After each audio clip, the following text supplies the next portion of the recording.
स्वागत। आजच्या कार्यक्रमाला आपण सुरुवात करणार आहोत। महाराष्ट्राचे लाडके उपमुख्यमंत्री कैलासवासी अजितदादा पवार ज्यांच्या निधनानं संपूर्ण महाराष्ट्र, संपूर्ण मावळ तालुका हळहळला।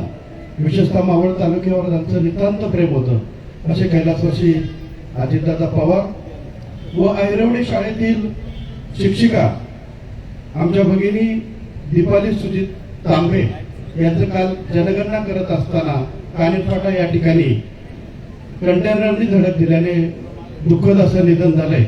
या दोन्ही मान्यवरांना आपण श्रद्धांजली वाहण्यासाठी 2 मिनिटं उभं राहायचे।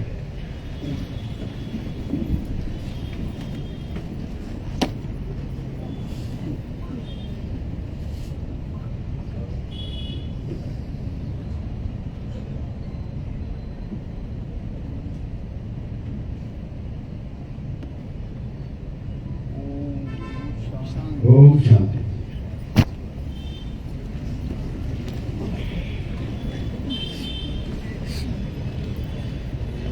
राष्ट्रवादी विद्यार्थी काँग्रेस मावळ तालुका व पंचायत समिती शिक्षण विभाग मावळ यांच्या संयुक्त विद्यमाने इयत्ता 10वी व 12वी मधील गुणवंत विद्यार्थी गुण गौरव सन्मान सोहळा 2026 याचं आयोजन या ठिकाणी आज करण्यात आलेलं आहे।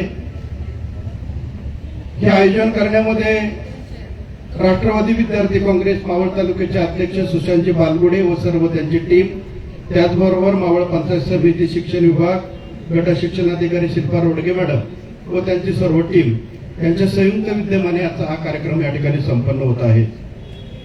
ग्रामीण भागामध्ये व शहरी भागामध्ये आलेल्या प्रथम, द्वितीय, तृतीय क्रमांकाच्या विद्यार्थ्यांचं कौतुक त्या शाळेमध्ये होतं, परंतु तालुका स्तरावरती असा भव्य दिव्य कार्यक्रमाचं आयोजन करून आणि मावळचे लाडके लोकप्रिय आमदार सुनील अण्णा शेळके यांच्या उपस्थितीत आणि त्यांच्या शुभ हस्ते हा गुणगौरव सोहळा संपन्न होत आहे।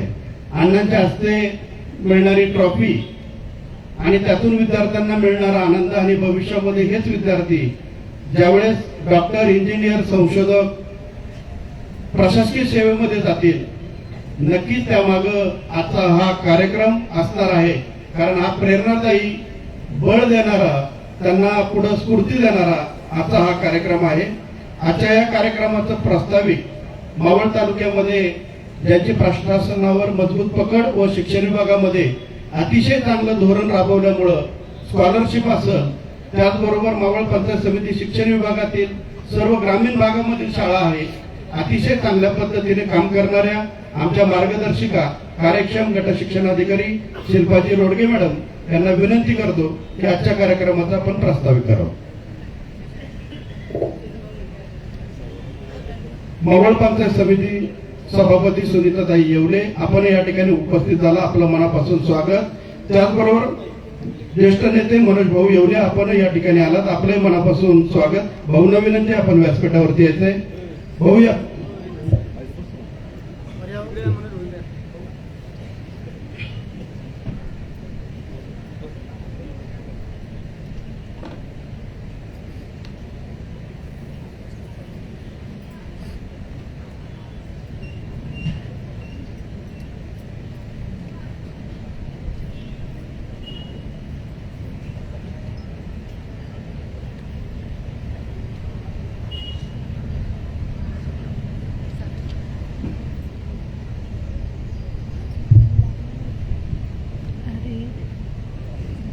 राष्ट्रवादी विद्यार्थी काँग्रेस मावळ तालुका व पंचायत समिती शिक्षण विभाग मावळ यांच्या वतीने आयोजित 10वी आणि 12वी मधील गुणवंत विद्यार्थी यांच्या सत्कार समारंभाला आपण इथे सर्वजण उपस्थित झालेलो आहोत।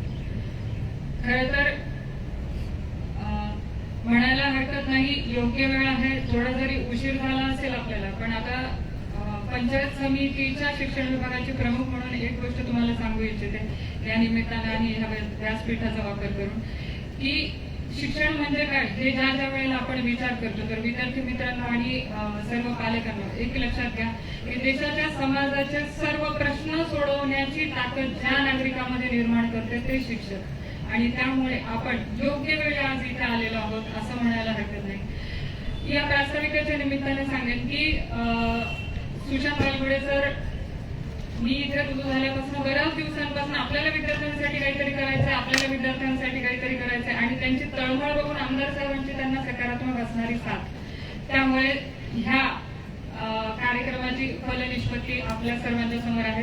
कालपर्यंत जरा शंका होती की सुट्ट्या आहेत, ऊन प्रचंड आहे, विद्यार्थी येतील का आणि पालक येतील का, तर तुमचा हा प्रचंड जो आम्हाला प्रतिसाद लाभला आहे त्यासाठी खरोखर तुमचे पंचायत समिती शिक्षण विभागाच्या वतीने मी धन्यवाद मानते. ह्या कार्यक्रमाचं स्वरूप केवळ आणि केवळ तुमचा गुणगौरव करणं एवढंच नाहीये, तर येणाऱ्या भविष्यातील तुमच्या वाटचालीसाठी एक सकारात्मक काहीतरी मिळावं ह्या दृष्टीने आपण आज फक्त गणेश शिंदे सरांना सुद्धा इथे आणलेलं आहे. नक्कीच तुम्हाला हे जे व्याख्यान आहे किंवा त्यांचे जे गोल आहेत हे आयुष्याला वेगळी चांगली सकारात्मक कलाटणी देतील ही देखील अपेक्षा व्यक्त करते.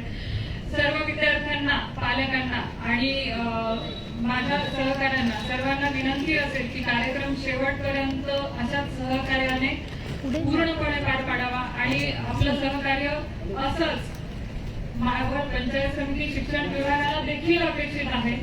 कारण आम्हाला, मी जसं सुरुवातीला म्हटलं की समाजाचे प्रश्न सोडवण्याची ताकद ज्या मुठीत बनवायची आहे ते विद्यार्थी आज माझ्या समोर आहेत. त्या विद्यार्थ्यांना माझं पुन्हा आव्हान असेल, तुमचे वैयक्तिक प्रश्न तुम्ही सोडवाल, तुमच्या करिअरच्या गोष्टी तुम्ही सॉल्व्ह कराल. निश्चित तुम्ही फर्स्ट, सेकंड, थर्ड तुमच्या शाळांमधून आलेले आहात तर गुणवंत आहातच. याचबरोबर मला असं म्हणायचंय की तुम्ही समाजाचं सुद्धा ऋण वेळोवेळी फेडण्यासाठी तुमच्यामध्ये ती क्षमता येऊ द्या. फक्त वैयक्तिक दृष्टिकोन न बाळगता स्वतःला ह्या पद्धतीने सक्षम करा की तुम्हाला समाजामध्ये आपल्या आजूबाजूला ज्या काही समस्या निर्माण होतात, ज्या काही अडीअडचणी निर्माण होतात, इव्हन देशाच्या समोर ज्या काही अडीअडचणी निर्माण होतात त्याला तुम्हाला सामोरं जायचंय तर नव्हे, तुम्हाला सामोरं जाऊन त्या अडचणी, त्या समस्या यांचं निराकरण करायचंय. याच्यासाठी खूप मोठी क्षेत्र, खूप मोठ्या संधी तुमची वाट बघत आहेत. त्या संधी तुम्हाला खुलवत आहेत. तुमच्या आवडीचं क्षेत्र निवडून तुम्ही त्यामध्ये प्रवेश घ्यावा आणि निश्चित देशाला आजच्या कार्यक्रमामध्ये असणारा प्रत्येक विद्यार्थी न विद्यार्थी, प्रत्येक शिक्षक न शिक्षक आणि प्रत्येक पालक न पालक चांगल्या पद्धतीचं सहकार्य करेल ह्या अपेक्षेने आजचं मी प्रास्ताविक थांबवते. धन्यवाद.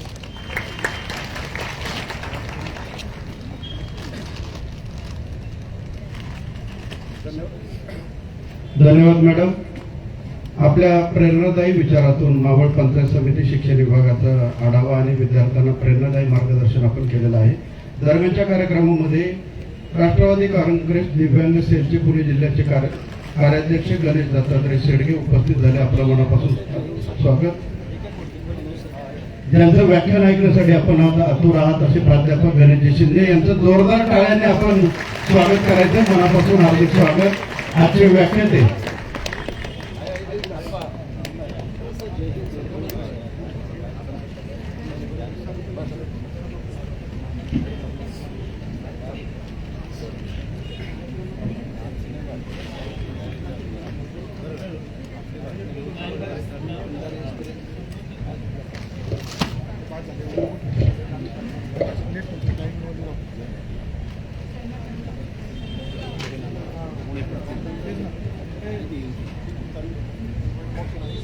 आजच्या या 10वी 12वी केवळ आपल्याला ट्रॉफी देऊन केवळ आपला सन्मान करायचा आणि गुणगौरव करायचा असा हेतू नाहीये.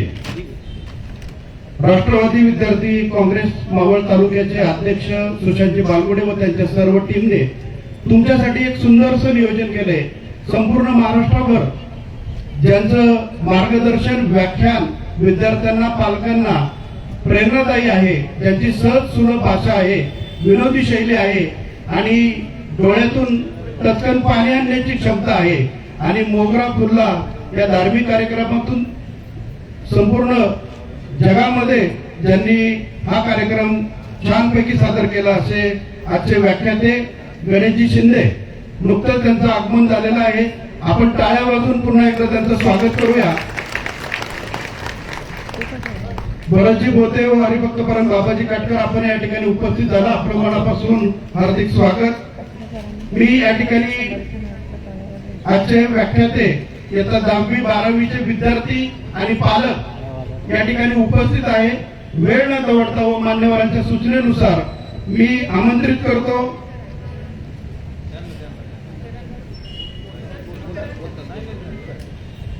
प्राध्यापक गणेशजी शिंदे यांना मी आमंत्रित करतो. आपल्या सर्व विद्यार्थ्यांना 10वी 12वी व पालकांना त्यांनी मार्गदर्शन करावं. माननीय बबनरावजी आंबेकर, आपणही उपस्थित झाला, आपलं मनापासून हार्दिक स्वागत.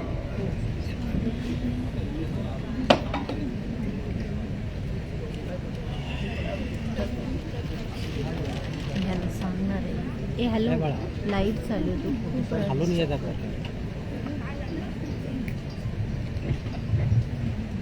हॅलो हॅलो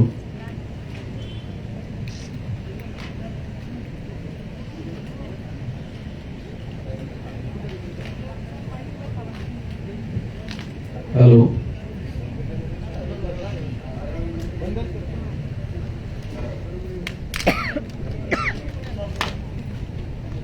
नमस्कार. नमस्कार. 10वी 12वीच्या गुणवंत विद्यार्थ्यांचा सत्कार समारंभ या ठिकाणी आयोजित केला. या कार्यक्रमासाठी आपण मला इथं आवर्जून बोलवलं.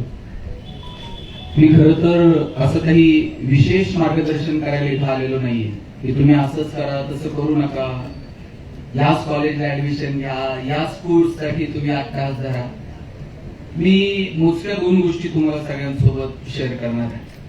मी जेव्हा इकडे येत होतो, मला वाटतं कोणाचं भाषण सुरू होतं, माझ्या कानावर फक्त शब्द आले की तुम्ही तुमचं करिअर करणार आहात, आणि त्याचबरोबरीनं तुम्हाला थोडीशी सामाजिक बांधिलकी जपता येईल का समाजाची, असं मी ऐकत होतो. आणि मला आठवलं की महात्मा फुले म्हणायचे, विद्यार्थी हा ज्ञानाभिमुख असला पाहिजे, शिक्षक हा विद्यार्थीभिमुख असला पाहिजे, आणि विद्यार्थ्याचं ज्ञान हेच समाजाभिमुख असलं पाहिजे.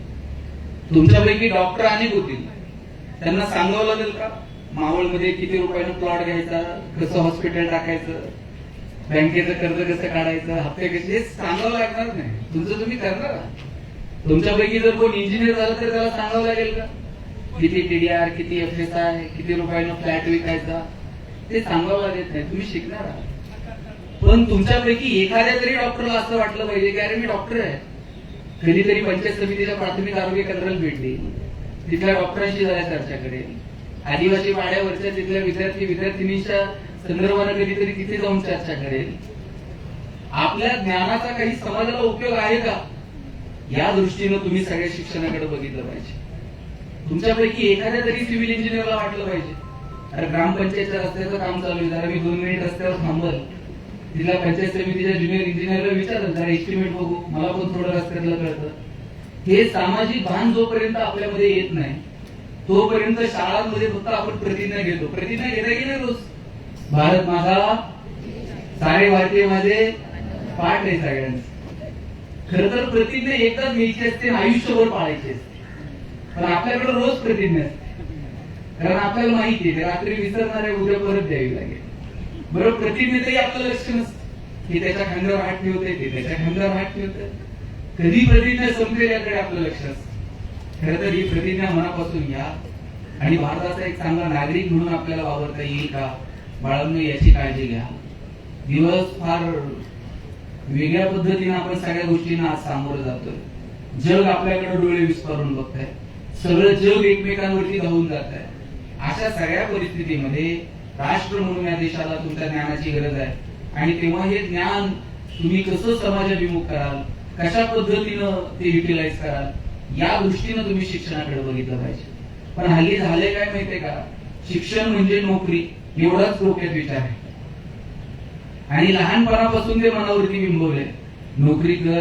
पोरींचं तर सोड, आमच्या पोरांच्या मनावर तर ते 10वी झालं तर त्याला सांगितलं जाते 11वी 12वी नीट कर बरं का, 12वी झालं का टर्निंग पॉईंट आहे बरं का, अमुक कॉलेजला नंबर लागला पाहिजे बरं का, फायनल इयरला आलं नोकरी लागली पाहिजे बरं का. आणि शेवटी त्याला सांगितलेलं असतं नोकरी लागली नाही तर तुझं लग्न पण होणार नाही. आणि मग शिक्षण, नोकरी आणि नोकरीमुळे लग्न, एवढंच आमच्या डोक्यात आहे. आणि साहेब हल्ली मुलीच्या आई वडिलांना टेन्शन नाही, त्याच्यापेक्षा जास्त टेन्शन मुलाच्या आई वडिलांना आहे. कोणत्याही गावात जा, 30 ते 35 वयोगटातली किमान 5-50 पोरं तरी बिन लग्नाची. आता मध्यंतरी सोलापूरला लग्न जमत नाही म्हणून तरुण पोरांनी कलेक्टर ऑफिसवर मोर्चा काढला. तुम्ही बातमी पाहिली असेल. आता कलेक्टर एवढंच काम आहे का तुमचे लग्न जमवायचे? लात मारील तिथून पाणी काढा अशी ताकद ठेवा. कसं लग्न जमत? पण ज्या वयामध्ये आम्ही आमच्या करिअरकडे लक्ष द्यायचं, ज्या वयामध्ये आम्ही आमच्या आरोग्याकडे लक्ष द्यायचं, ज्या वयामध्ये आम्ही आमच्या संस्कारांकडे ध्येयांकडे लक्ष द्यायचं, त्या वयामध्ये आम्ही नको त्या गोष्टींच्या नादी लागतो. आता 8 दिवस झाले असतील पुणे सीपींनी कार्यक्रम घेतला होता. सीपी होते, सगळे डीसीपी होते, पुण्यातल्या बहुतांशी वार्डातले नगरसेवक होते आणि मला आमचे डीसीपी आहेत मिलिंद मोहिते म्हणून त्यांचा फोन आला की आपण ड्रग्ज मुक्त पुणे मोहीम राबवतोय आणि तुम्ही तिथे व्याख्यानाला या. मी तिथे व्याख्यानाला गेलो, पण ड्रग्ज मुक्त पुणे असं अभियान शासनाला राबवावं लागेल असं कधीतरी तुम्हाला वाटलं होतं का आयुष्यात? जे पुणे विद्येचं माहेरघर समजलं जातं, जगभरातनं लोक पुण्यात शिकायला येतात, तिथं आता पुणे पोलिसांचा अजेंडा काय माहितीये? ड्रग्ज मुक्त पुणे करायचं. टपरीवर ड्रग्ज मिळायला लागले. कुठे घेऊन चाललो आम्ही या सगळ्या गोष्टींना? आणि म्हणून पालकांना सुद्धा विनंती आहे माझी, एखाद्या दुसऱ्या विषयात एखादा मार्क कमी पडला तरी चालेल, पण आपली पोरं कुणाच्या संगतीत आहेत, कुणाशी बोलतायत, नेमकं काय करतायत, नेमकं त्यांच्या आवडीनिवडी काय आहेत, या गोष्टीवरती सुद्धा पालक म्हणून आपण कधी मुलांशी बोलतो का? मार्क सोडून तुम्ही तुमच्या पोरांना कधी एकत्र घेऊन बसलात का?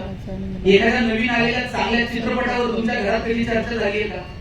एखाद्या नवीन पुस्तक बाजारात आलंय, खूप चांगलं चाललंय, चला रे जरा आपण सगळे जर वाचूया ते. ताई वाचून बघ बरं, तुला काय वाटतंय सांग बरं मला 8 दिवसांनी. एखादं चांगलं नाटक बघायला कधी पोरांना घेऊन गेलायत का? एखाद्या चांगल्या व्याख्यानाला, कीर्तनाला, प्रवचनाला कधी गेलायत का? गोल करून एकत्र जेवायला तरी कधी बसलात का? पूर्वी गोल करून लोक एकत्र जेवायला बसायची. सगळेजण गोल करून जेव्हा जेवायला बसायचे, नजरानजर व्हायची पोरांसोबत. पोरग जरा गालातल्या गालात हसतंय, वडिलांना कळायचं त्याच्याबरोबर बोलावं लागेल बरं का. पोरगी जरा मान घालू नये, खाली घालून बोलते. आईला वाटतं तिला जरा संध्याकाळी बोललं पाहिजे बरं. हल्ली आपली साहेब कुटुंबात पोरा पोरींची आई बापाची नजरानजर सुद्धा होत नाही. सगळेजण आपापल्या वेळेनुसार येतात, जेवतात, निघून जातात. आपण महागडे क्लास फक्त लावून टाकले, फी भरली म्हणजे पालकांचं कर्तव्य संपत नाही. घरी आल्यानंतर त्याची वही बघा, त्याचं पुस्तक बघा, त्याचं दप्तर करा, चेक करा. आम्ही आता पुण्यामध्ये एका एनजीओच्या मार्फत दप्तर चेक करायची मोहीम राबवली होती. वर्षानुवर्ष 8वी 9वी 10वीच्या पोरांचे दप्तर सुद्धा आम्ही चेक केलेले नाही आणि आम्ही ती मोहीम राबवली एका एनजीओच्या मार्फत. दप्तर चेक केले पोरांचे, जाहीर व्यासपीठावरून सांगता येणार नाही अशा गोष्टी 9वी 10वीच्या पोरांच्या दप्तरात सापडल्या. थोडस संस्कारांच्या पातळीवरती आपल्याला काम करावं लागेल. केवळ या पोरांच्या गुणपत्रिकेला आलेली गुणांची सूज म्हणजे गुणवत्ता नाही, हे तुम्ही पाठ लक्षात घ्या. 90च पडले पाहिजे, 99च पडले पाहिजे, मला माहित नाही. आता गुणवंत विद्यार्थ्यांचा सत्कार आहे. आता कुणी कुठेही बसले जसं जागा मिळेल तसं. मी एका कार्यक्रमाला गेलो, पहिल्या 3 रांगा 90 पेक्षा जास्त मार्क मिळवणाऱ्यांच्या होत्या. मधल्या 3 रांगा 80 ते 90% मार्क मिळवणाऱ्यांच्या होत्या आणि मागच्या 50 रांगा 60 ते 70% मार्क मिळवणाऱ्यांच्या होत्या. ज्यांना 90 पेक्षा जास्त आहेत ते खुश होते, आपण 90च्या पुढे आहोत. ज्यांना 80 ते 90 आहेत ते एकदम टेन्शन मध्ये होते. त्यांना 90 वाल्यांकडे बघून हसता येत नव्हतं, 60-70 वाल्यांकडे बघून रडता येत नव्हतं. आणि 60-70 वाले जे होते ना मागचे 5-50 रांगा, साहेब ते 90 वाल्यांपेक्षा खुश होते. ते म्हणजे हेच एवढे आदियांचं करिअर वगैरे काय व्हायचंय ते आपलं निबंध वगैरे. आता 80 ते 90 वाले ते सुतक पडल्यासारखं तोंड करून बसलेले दोघं नवरा बायको. मी म्हणलं झालं काय? म्हणले पोरांना फार मुद्रा पाण्यात आहे. म्हणलं झालं काय?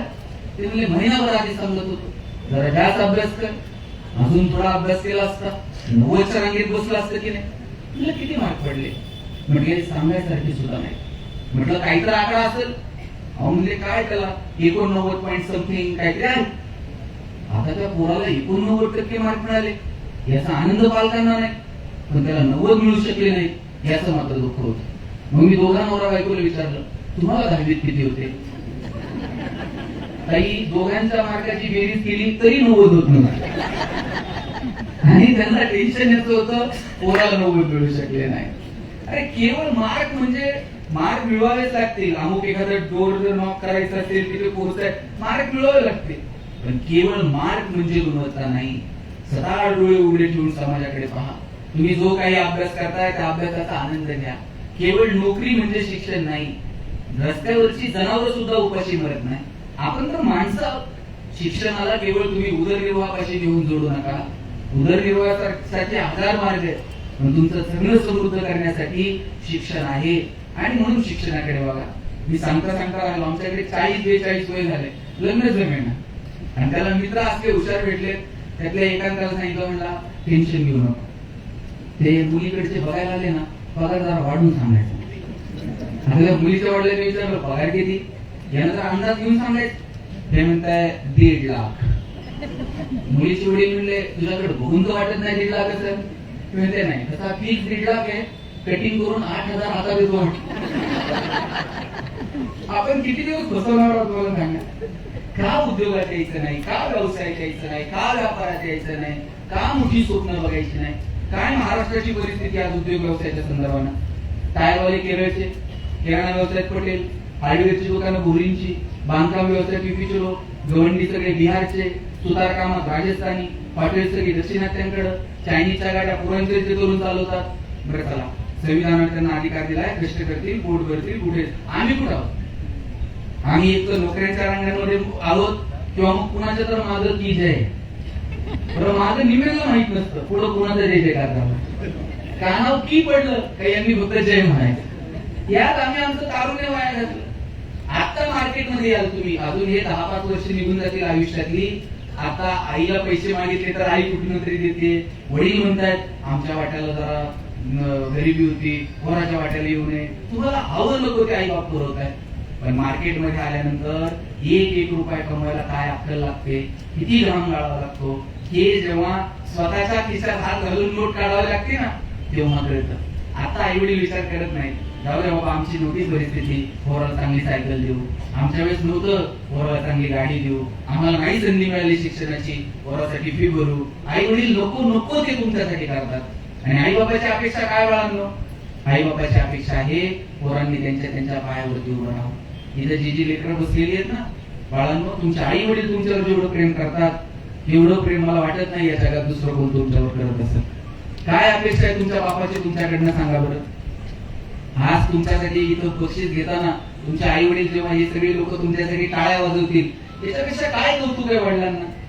आणि पोरांनो, आता इथं 9वी-10वीतली पण पोर आहेत. तुमची उंची आता वडिलांच्या खांद्याला आली, वडिलांची चप्पल तुमच्या पायाला यायला लागली. एकदा का पोरगा खांद्याला आला आणि वडिलांची चप्पल पोराच्या पायाला यायला लागली, वडील रागवत नाही, चापट मारत नाही. लहान होता चुकलं तर पटकन फटका पडायचा. आता एकदा 9वी-10वीला पोरगा आला, आता वडील मारत नाही. आता वडिलांची डोळ्याची भाषा तुम्हाला समजून घेता आली पाहिजे. वडिलांची अपेक्षा आहे पोरानं चांगलं शिकावं, त्याच्या पायावर उभं राहावं, त्यानं त्याचं नाव कमवावं, थोडस खांद्यावरचं ओझं कमी करावं. आणि काय करायचंय तुम्हाला याच्यासाठी मला सांगा बरं. याच्यासाठी तुम्हाला इकडचा डोंगर उचलून तिकडे ठेवायचा आहे का? पुढची जी काही 5-10 वर्ष आहेत प्रामाणिकपणे फक्त अभ्यास करायचा आहे, एवढंच फक्त तुम्हाला करायचंय. मी म्हणजे चला तुम्ही सगळ्यांनी नीट एक्झाम दिली, सगळ्यांचाच नंबर लागेल असं नाही, सगळ्यांनी जेई दिली, सगळ्यांचाच नंबर लागेल, पण अभ्यास तुमचा वाया जात नाही. आयुष्यातल्या प्रत्येक क्षणी तुम्हाला याची जाणीव होईल, अरे वा आम्ही मजबूत प्रयत्न केले, आम्ही छान अभ्यास केला. नाही जमलं, 1000 मार्ग तुमच्या समोर उपलब्ध आहेत, जमेल त्या मार्गाने पुढे चालत राहा. प्रशासनामध्ये या. आता एका मुलीचा इंटरव्ह्यू ऐकत होतो, ती सांगत होती माझ्या वडिलांची परिस्थिती नव्हती, आमच्या घरात कोणी ग्रॅज्युएट झालेलं नव्हतं, वडिलांनी कसं बसं मला ग्रॅज्युएशन पर्यंत शिकवलं. आणि वडील म्हणले बाळा आता चांगलं जागा आली तर तुझं उरकून टाकू, लग्न करून टाकू. मुलगी म्हणली बाबा 2-3 वर्ष पुण्यात जाऊ द्या, स्पर्धा परीक्षांचा अभ्यास करते. वडील म्हणले एवढ्या लांब गोष्टी वाटत नाही, कोण बघणार तुझ्याकडं, काय करणार. आणि आता माझी परिस्थिती पण नाही की तुला महिन्याला काही पैसे पाठवावे. 1-1.5 एकर क्षेत्र कधी पिकतंय कधी पिकत नाही.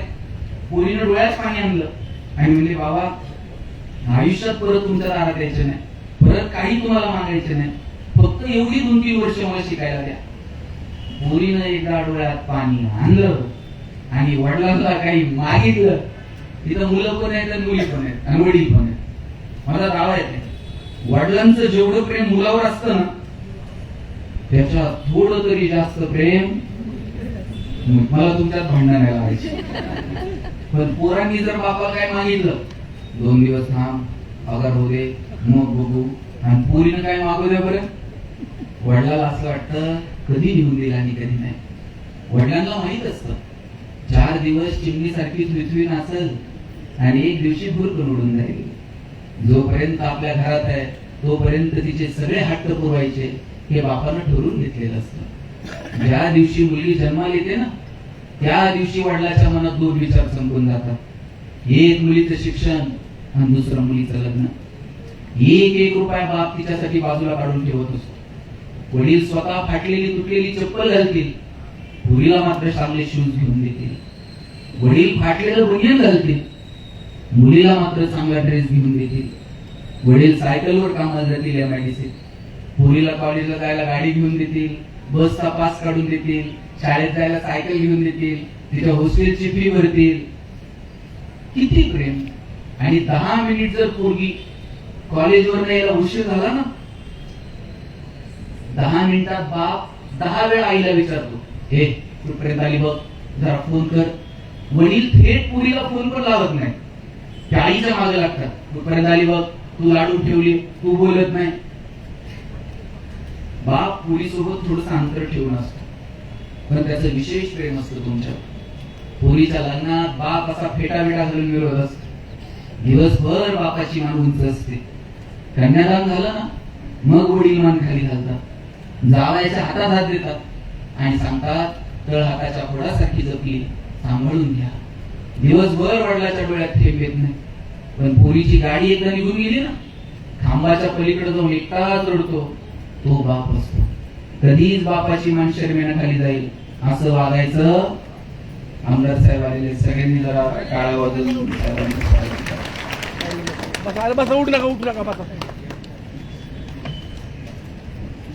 तर मी सांगत होतो, इथं ज्या ज्या मुली बसलेल्या आहेत, बाळांनो, तुमच्यावर जेवढं प्रेम आहे ना वडिलांचं, आणि काय अपेक्षा माहितीये का वडिलांची, माझ्या पोरीनं नाव कमवावं, तिच्या पायावर उभं राहावं, एवढी माफक अपेक्षा तुमच्या वडिलांची आहे. ती अपेक्षा पूर्ण करण्यासाठी मनापासून अभ्यास करा. मी ज्या मुलीचं उदाहरण सांगत होतो, तर ती मुलगी पुण्यात आली शिकायला. ती तिच्या इंटरव्ह्यू मध्ये सांगत होती, 3 वर्ष मी पुण्यात राहिले, 3000 रुपये महिन्याला वडील पाठवायचे. माझ्या वडिलाची म्हणजे त्यांची नव्हती कुवत की 3000 रुपये पाठवावेत, पण ते पाठवायचे. 3000 रुपयात मी भागू तरी कसं? कॉलेजची फी भरू, त्या क्लासची फी भरू, रूमचं भाडं भरू, मेसचे पैसे भरू, नवीन पुस्तकं घेऊ. रविवारी मेसला सुट्टी असायची, सगळ्या मुली बाहेर जेवायला जायच्या. ती सांगत होती, मी कधी बाहेर जेवायला गेले नाही. 50-100 रुपयाची नोट जर मोडायची म्हणलं ना, तरी अंगावर काटा यायचा. तिथंच मी खोलीमध्ये खिचडी बिचडी बनवून खायची. मुलीनं अभ्यास केला, फ्री झाली, प्रिलियम सुटली, मेन्स झाली, इंटरव्ह्यू झाला, निकालाची वाट बघत होती. 3-4 महिने निकाल लागला नाही. घरून फोन यायचा, बाई झाला असेल ते या का गावाकडं. ती म्हणायची, थांबा बाबा येते. काय करावं, 3 वर्ष झाले बाप महिन्याला 3000 रुपये पाठवतो. इकडून तिकडून निकाल लागला. मुलीनं वडिलाला फोन केला. वडील शेतावर होते. वडील कधी शाळा पण शिकलेले नाही. पोरीनं फोन केला, म्हणली, बाबा मी DYSP झाले. वडिलाला माहित नव्हतं DYSP म्हणजे काय असते. वडील म्हणजे, तू तर म्हणली होती ना फौजदार होशील, फौजदार का नाही झाली? ती म्हणजे वडिलाला सांगू कसं, माझ्या हाताखाली आता 4 फौजदार काम करणार आहेत. गोरगरिबाच्या पोरी प्रशासनात आल्या, काय काम केलं. आज तुम्ही बघा, BDO असतील, तहसीलदार असतील, गैर शिक्षण अधिकारी, शिक्षण आहे, तुमच्या एका सहीनं एखाद्या माणसाचं आयुष्य बदलून जात.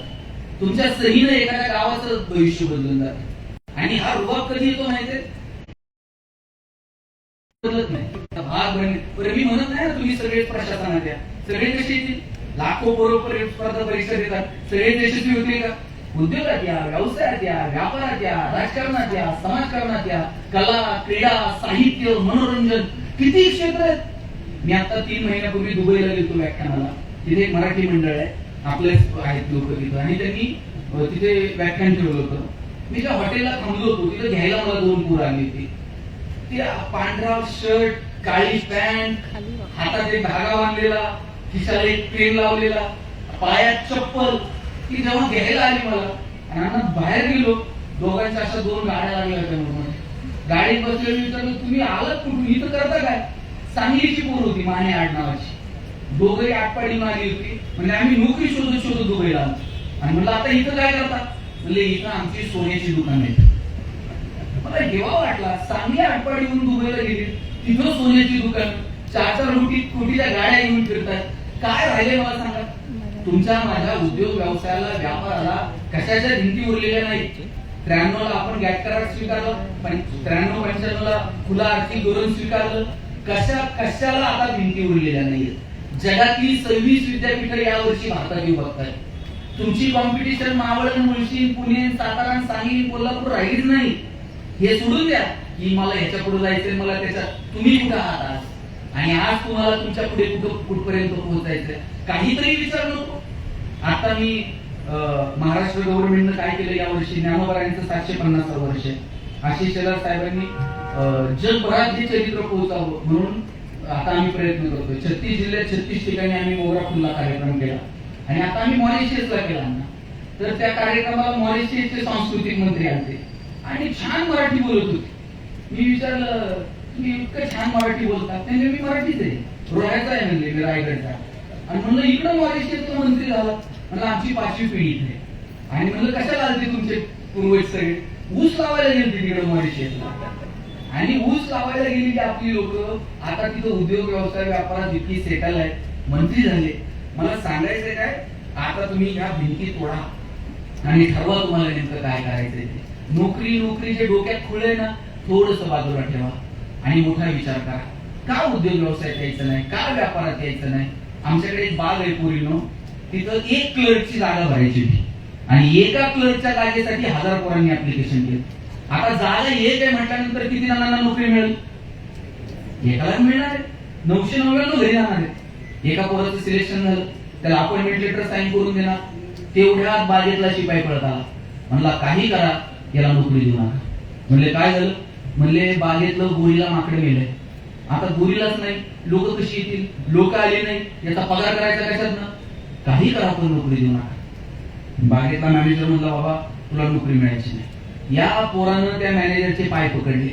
म्हणला साहेब मी पडेल ते काम करत, पण नोकरी तेवढी द्या. आमच्या ज्ञानावर विश्वास नाही, मनगटावर विश्वास नाही. पाय पकडले आणि सांगितलं नोकरी द्या साहेब. बागेतला मॅनेजर म्हणला पाय सोड, तुला नोकरी क्लर्कची देतो, फॅसिलिटीज क्लर्कच्या देतो, पगार क्लर्कचा देतो, पण जोपर्यंत बागेत गोरीला येत नाही तोपर्यंत तुला काम मात्र गोरीलाच करावं लागेल. पोरगा म्हणला पगार आहे ना, गोरीला तर गोरीला. रोज यायचा, गोरीलाचे कपडे घालायचे आणि पिंजऱ्यात जाऊन उभा राहायचं. लोक यायची, शेंगा बिंगा खायला घालायची. म्हणला मजा आहे, पगार चालू आहे, डेली अलाउन्स पण सुरू आहे. एक दिवशी तुमच्यासारख्या कॉलेजच्या पोरापोरींची ट्रिप आली आणि कॉलेजच्या पोरापोरींकडे बघून एक जोर जोरात उड्या मारायला लागलं आणि उड्या मारता मारता चुकून वाघाच्या पिंजऱ्यात जाऊन पडला. आता वाघाच्या पिंजऱ्यात पडल्यावर म्हटलं नोकरी गेली तरी चालेल, जीव वाचला पाहिजे. जीव वाचावा म्हणून हे जोर जोरात उड्या मारायला लागलं, जोर जोरात ओरडायला लागलं. याच्या आवाजानं झोपलेला वाघ जागा झाला, चवताळून याच्या अंगावर धावून आला आणि हातावर हात ठेवून म्हणला ओरडू नको, नाही तर दोघांची नोकरी नाही. नंतर कळलं गोरिलाच्या भूमिकेत बीएससी झालेलं होतं, वाघाच्या भूमिकेत एमएससी झालेलं होतं. शिक्षणातून आम्ही स्वाभिमानी होणं अपेक्षित आहे का स्वाभिमान शून्य होणं अपेक्षित आहे? शिक्षणातून आपण स्वाभिमानी होणं अपेक्षित आहे. तो स्वाभिमान तुमच्यामध्ये असला पाहिजे. मला वाटतं याच्यासाठी प्रयत्न करा, जे काही करायचे ते. आणि सातत्यानं नाविन्य शोधा. नाविन्य जर शोधलं नाही तुम्ही मार्केटमध्ये टिकू शकणार नाही. तेच तेच तेच तेच सरळ मार्कांसाठी. शिवाजी महाराज 4 मार्काला, संभाजी महाराज 5 मार्काला, तुकाराम महाराजांचा अभंग अवघड आहे, ऑप्शनला टाकू, त्याच्याऐवजी दुसरं काहीतरी वाचू. परवा 10वीतला पोरगा मला विचारत होता, सर या वर्षी मराठीच्या पेपरला ज्ञानदेव पडणार आहेत का तुकाराम पडणार आहेत? मी म्हटलं पडतील कसे, ज्यांनी महाराष्ट्र उभा केलं. सगळं कसं मार्कांसाठी असेल? जर असं मार्कांच्या पलीकडे मराठीचा धडा वाचताय ना, लेखकासोबत मैत्री झाली पाहिजे. भूगोल अभ्यासताय ना, अक्षांश आणि रेखांश डोळ्यासमोर दिसले पाहिजे.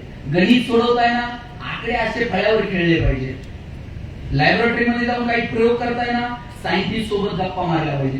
इतकं एकरूप तुम्ही तुमच्या अभ्यासासोबत झालं पाहिजे.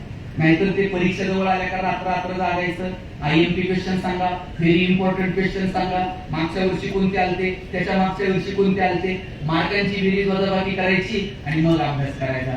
नका पुढे आपण ठराविक तंत्रज्ञान जरूर अपेक्षित तुम्ही आत्मसात करा, पण मार्कांच्या पलीकडे जाऊन अभ्यासाचा आनंद वाटला पाहिजे. इतकं सुंदर झाला. आणि नाविन्य जर शोधलं नाही, आपला जास्त वेळ घेत नाही, थोडक्यात दादा शेवटचे 5 मिनिट घेतो. नाविन्य जर तुम्ही शोधलं नाही तर तुम्ही बाजारात टिकू शकणार नाही. HMTच्या टिकटिक वरती देश चालत होता. आता कुणाच्या हातात इथे HMTचा घड्याळ आहे का? मला वाटत नाही कुणाकडे असेल. एक जमाना होता नोकियाचा. आपण आपल्या आयुष्यात पहिला फोन कोणत्या कंपनीचा घेतला होता? 3310. 1100. हे काय झालं नाही?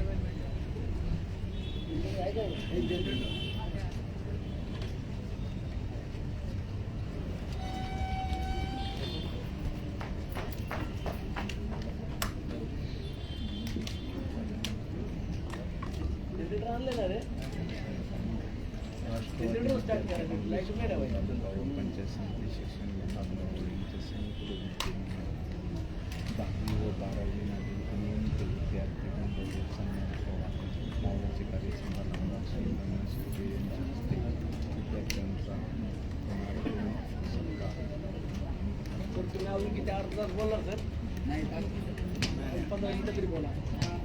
तुमच्यामुळे गडबड करू तुमचं ऐकायला आलं का? ऐकून वैतागले काय आणलं रे? हॅलो, कधी डिस्टर्ब करू नका. ते आपल्याला काय वाटलं? नाही घे कोपरे पटकन त्याला आणा पटकन कोपरे ठेवायचं.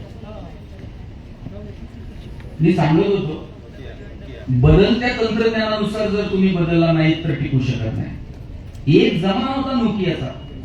नोकिया सोडून दुसरा फोन बाजारात दिसत नव्हता. केवळ आणि केवळ अँड्रॉइड टेक्नॉलॉजी नोकियाने स्वीकारली नाही म्हणून नोकिया बाजारात टिकू शकलं नाही. असे असंख्य उदाहरणं देता येतील.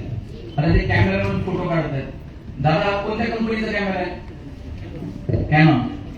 आता मोस्टली कॅनॉन आहे, सोनी आहे, पॅनासॉनिक आहे. आता कोडॅक कुठं दिसतो का? आणि एक जमाना कोणाचा होता? कोडॅकचा. जे मागचे जेवढे ज्येष्ठ आहेत ना, त्यांचे सगळ्यांचे लग्नाचे अल्बम चेक करा. 100% कोडॅक. 36च फोटो निघायचे त्यात. म्हणजे नवरा नवरी हार घालायला आणि फोटोग्राफरचा रोल संपायला. आणि त्या फोटोग्राफरच्या किती मागं लागलं, 6 महिने अल्बम मिळत नव्हतं. फोटोग्राफरला म्हणलं तर फोटोग्राफर म्हणणार फोटो धुवायला दिले. कोणत्या नदीवर जात होतो म्हणून. केवळ आणि केवळ डिजिटल टेक्नॉलॉजी स्वीकारली नाही, कोडॅक टिकू शकलं नाही. तुम्हाला आठवतंय का बघा, 4 वाजता मराठी पिक्चर लागायचा टीव्हीला. धुमधडाका, थरथरा, लक्ष्मीकांत बेर्डे, अशोक सराफ आणि मध्येच एक जाहिरात लागायची. आता एक जे लहान लहान पोरं आहेत ना, तुम्हाला ती जाहिरात माहित नसेल, पण तुमच्या आई वडिलांची ती जाहिरात 100% पाठ असणार. लाइफ बॉय है जहां हे वही लगायचं. आणि पर्याय नव्हता आम्हाला, एकच चॅनल होतं. तुम्ही आता जाहिरात लागली की चॅनल बदलता. आमच्या वेळेस एकच चॅनल होतं, दूरदर्शन. 10 वेळा प्रक्षेपण जायचं. प्रक्षेपण गेलं का पोरं म्हणायची टीव्हीला मुंग्या आल्या. आता टीव्हीला कुठं मुंग्या येतात? एक जण कोणतं शानावर जायचा, अँटिना फिरवायचा. अँटिना फिरवला, खालच्याला म्हणायचं दिसलं, वरचा खाली येईपर्यंत गेलं. तुम्हाला आठवत असेल, लाईफ बॉयच्या जाहिरातीमध्ये फुटबॉल खेळणारी पोरं दाखवलेली होती.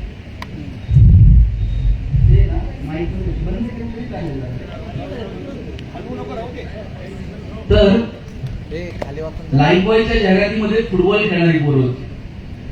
लाईफ बॉयची एवढी मोनोपोली होती, लोक दुकानात जाऊन साबण द्या नव्हती म्हणत, लाईफ बॉय द्या म्हणायची. एवढा रुबाब होता लाईफ बॉयचा. पण त्यानंतर लक्स मार्केटमध्ये आला. राजा हिंदुस्थानी पिक्चर हिट झाला. करिश्मा कपूर फॉर्म मध्ये होती. लक्सनं करिश्माला ब्रँड अँबॅसिडर केलं. आता लक्सनं करिश्मा कपूरला ब्रँड अँबॅसिडर केलं. इकडे फुटबॉल खेळणाऱ्या पोरांकडे कोण बघताय का? लक्सनं मार्केट कॅप्चर केलं. लाईफबॉयला कळलं आता जर मार्केटमध्ये टिकायचं असेल तर आपल्याला फुटबॉल खेळणारी पोरं आणि लाल रंगाचा ठोकळा साबण बदलावा लागेल. त्यांनी लाईफबॉय गोल्ड नावाचा एक गुळगुळीत साबण बाजारात आणला. लाईफबॉय गोल्डची जाहिरात कोण करत होता? आता फुटबॉल खेळणारी पोरं नाही, करिश्मा कपूर सोबत कॉम्पिटिशन होती. लाईफबॉय गोल्डची जाहिरात करत होता कॉलेजचा एक तरुण मुलगा आणि मुलगी गाडीवरनं उतरते, रागात निघून जाते. मुलगा विचारतो काय झालं? मुलगी सांगते पसीने की बदबू से परेशान. पोरगा घरी जातो, लाईफबॉय गोल्ड नाव तुम्ही बघितली असेल ती जाहिरात. या कंपन्यांना कळलं आपण जर बदललो नाही आपण टिकू शकणार नाही. कोविड मध्ये एक तरी साबण अशी जाहिरात करत होता का आमचा साबण सुगंधी आहे, तो लावल्यावर तुम्ही गोरे व्हाल? कोविड मध्ये कुणाला गोरं व्हायचं पडलं? इथं प्रत्येक साबण एकच जाहिरात करत होता 99.9% कीटाणू से मुक्ती. काही कोविड मध्ये संतूर मम्मी बिम्मी काही नव्हतं, फक्त कीटाणू आणि मुक्ती. आणि मला त्या मोती साबणाचं गणित अजून समजलेलं नाही. ते मोती वर्षभर कुठं असते काय नाही, ते दिवाळीलाच येते. वर्षभर झोपतंय, दिवाळीला म्हणतोय उठा उठा मोती साबणाला आंघोळ करायची. त्यानं ठरवून घेतलंय वर्षभर कुणाला काय मस्ती करायची ते करू दे, आपलं मार्केट तुम्हाला तुमचं मार्केट ठरवता आलं पाहिजे. भारत हे जगातलं सगळ्यात मोठं मार्केट आहे. चायनाला कळतंय भारतात आणून काय विकायचं, अमेरिकेला कळतंय भारतात पुढं काय करायचं, जपानला कळतंय कोणते गॅजेट्स पाठवायचे.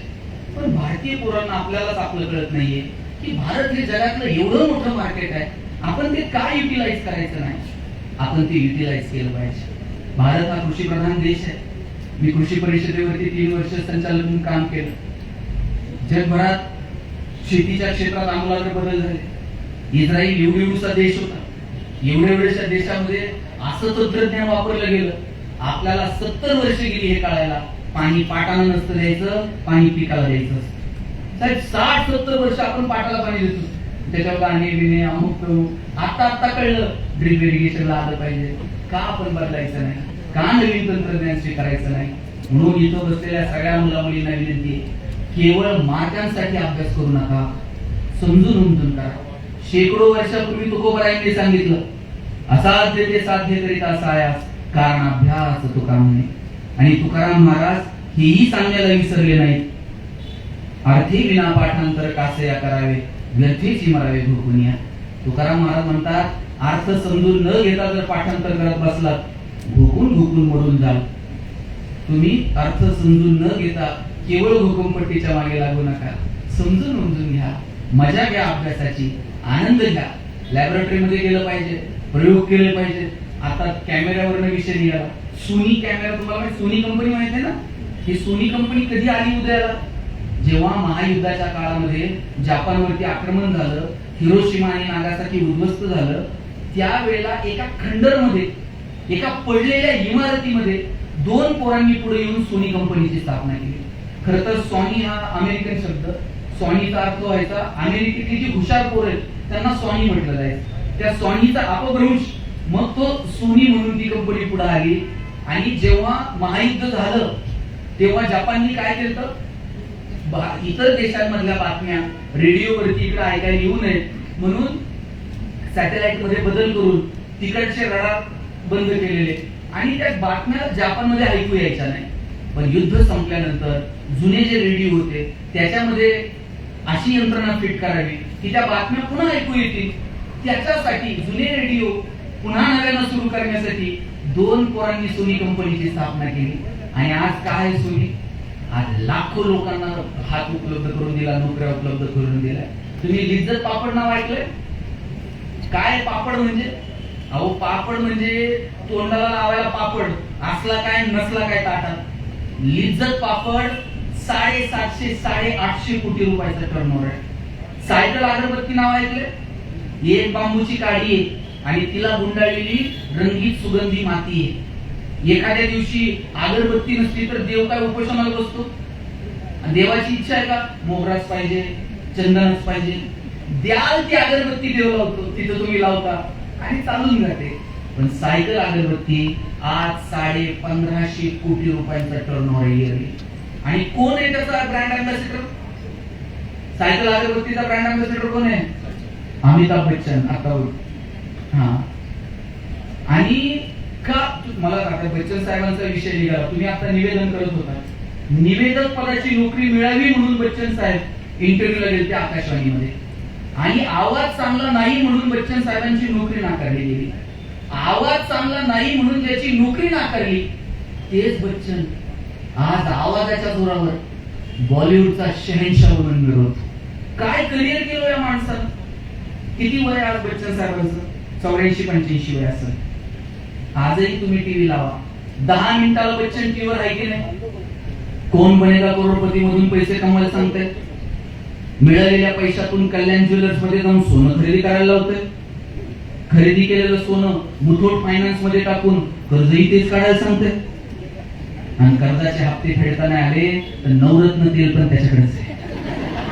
थंडा थंडा कुठं नाही बच्चन, मला सांगा.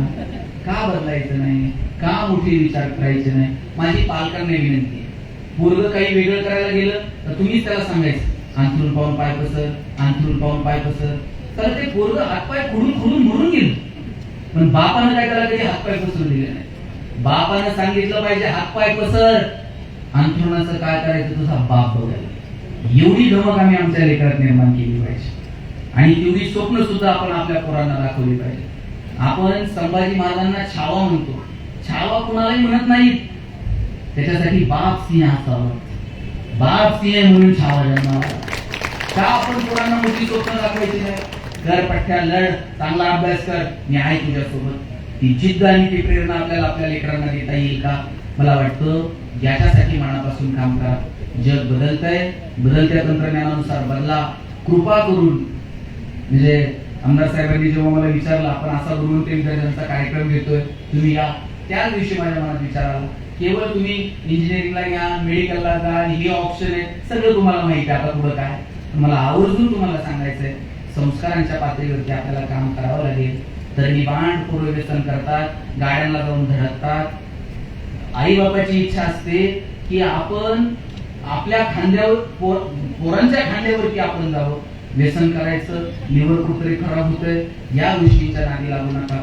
मोबाईल बिबाईल आभासी जग आहे, त्याच्यावर तुम्हाला 5000 मित्रमैत्रिणी असतील तुमच्या फेसबुक वरती, पण ताप आल्यानंतर आईलाच तुमच्या डोक्यावरती पट्टी ठेवावी लागते. वडीलच तुमच्या सुख दुःखात खचलेले असतात, तेव्हा धावून येतात.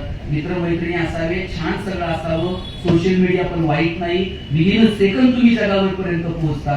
पण किती, कुठे, कोणत्या कामासाठी याचा वापर करायचा हे मात्र आपण सगळ्यांनी ठरवलं पाहिजे.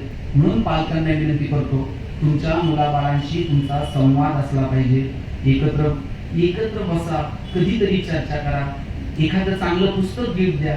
माझ्या वडिलांनी मला पुस्तक सोडून दुसरं गिफ्ट दिलेलं आठवत नाही.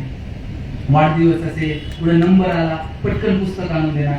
प्राचार्य शिवाजीराव भोसले, राम शेवाळकरांची पुढे व्याख्यान असली, वडील आम्हाला एसटीने घेऊन जायचे, चल नगरला शिवाजीराव भोसलेंचं व्याख्यान आहे. हे आपण करायला नको का? विनंती आहे पुन्हा पुन्हा की तुम्ही या गोष्टीवरती बारकाईनं. आता पोरग पहिलीला असलं तर बाप त्याला बंदूक घेऊन जातोय वाढदिवसाला. पोरग बापाला मेल्याचं मारल्याचं नाटक करतं, बाप गेल्याचं नाटक करतो, तर आईला हसून येतं. कुठल्या विकृतीकडे घेऊन चाललोय आपण? कधी ठरवणार आहोत आपण की आपल्याला आपल्या मुला मुलींना कुठला विचार आणि कुठला संस्कार द्यायचा आहे ते?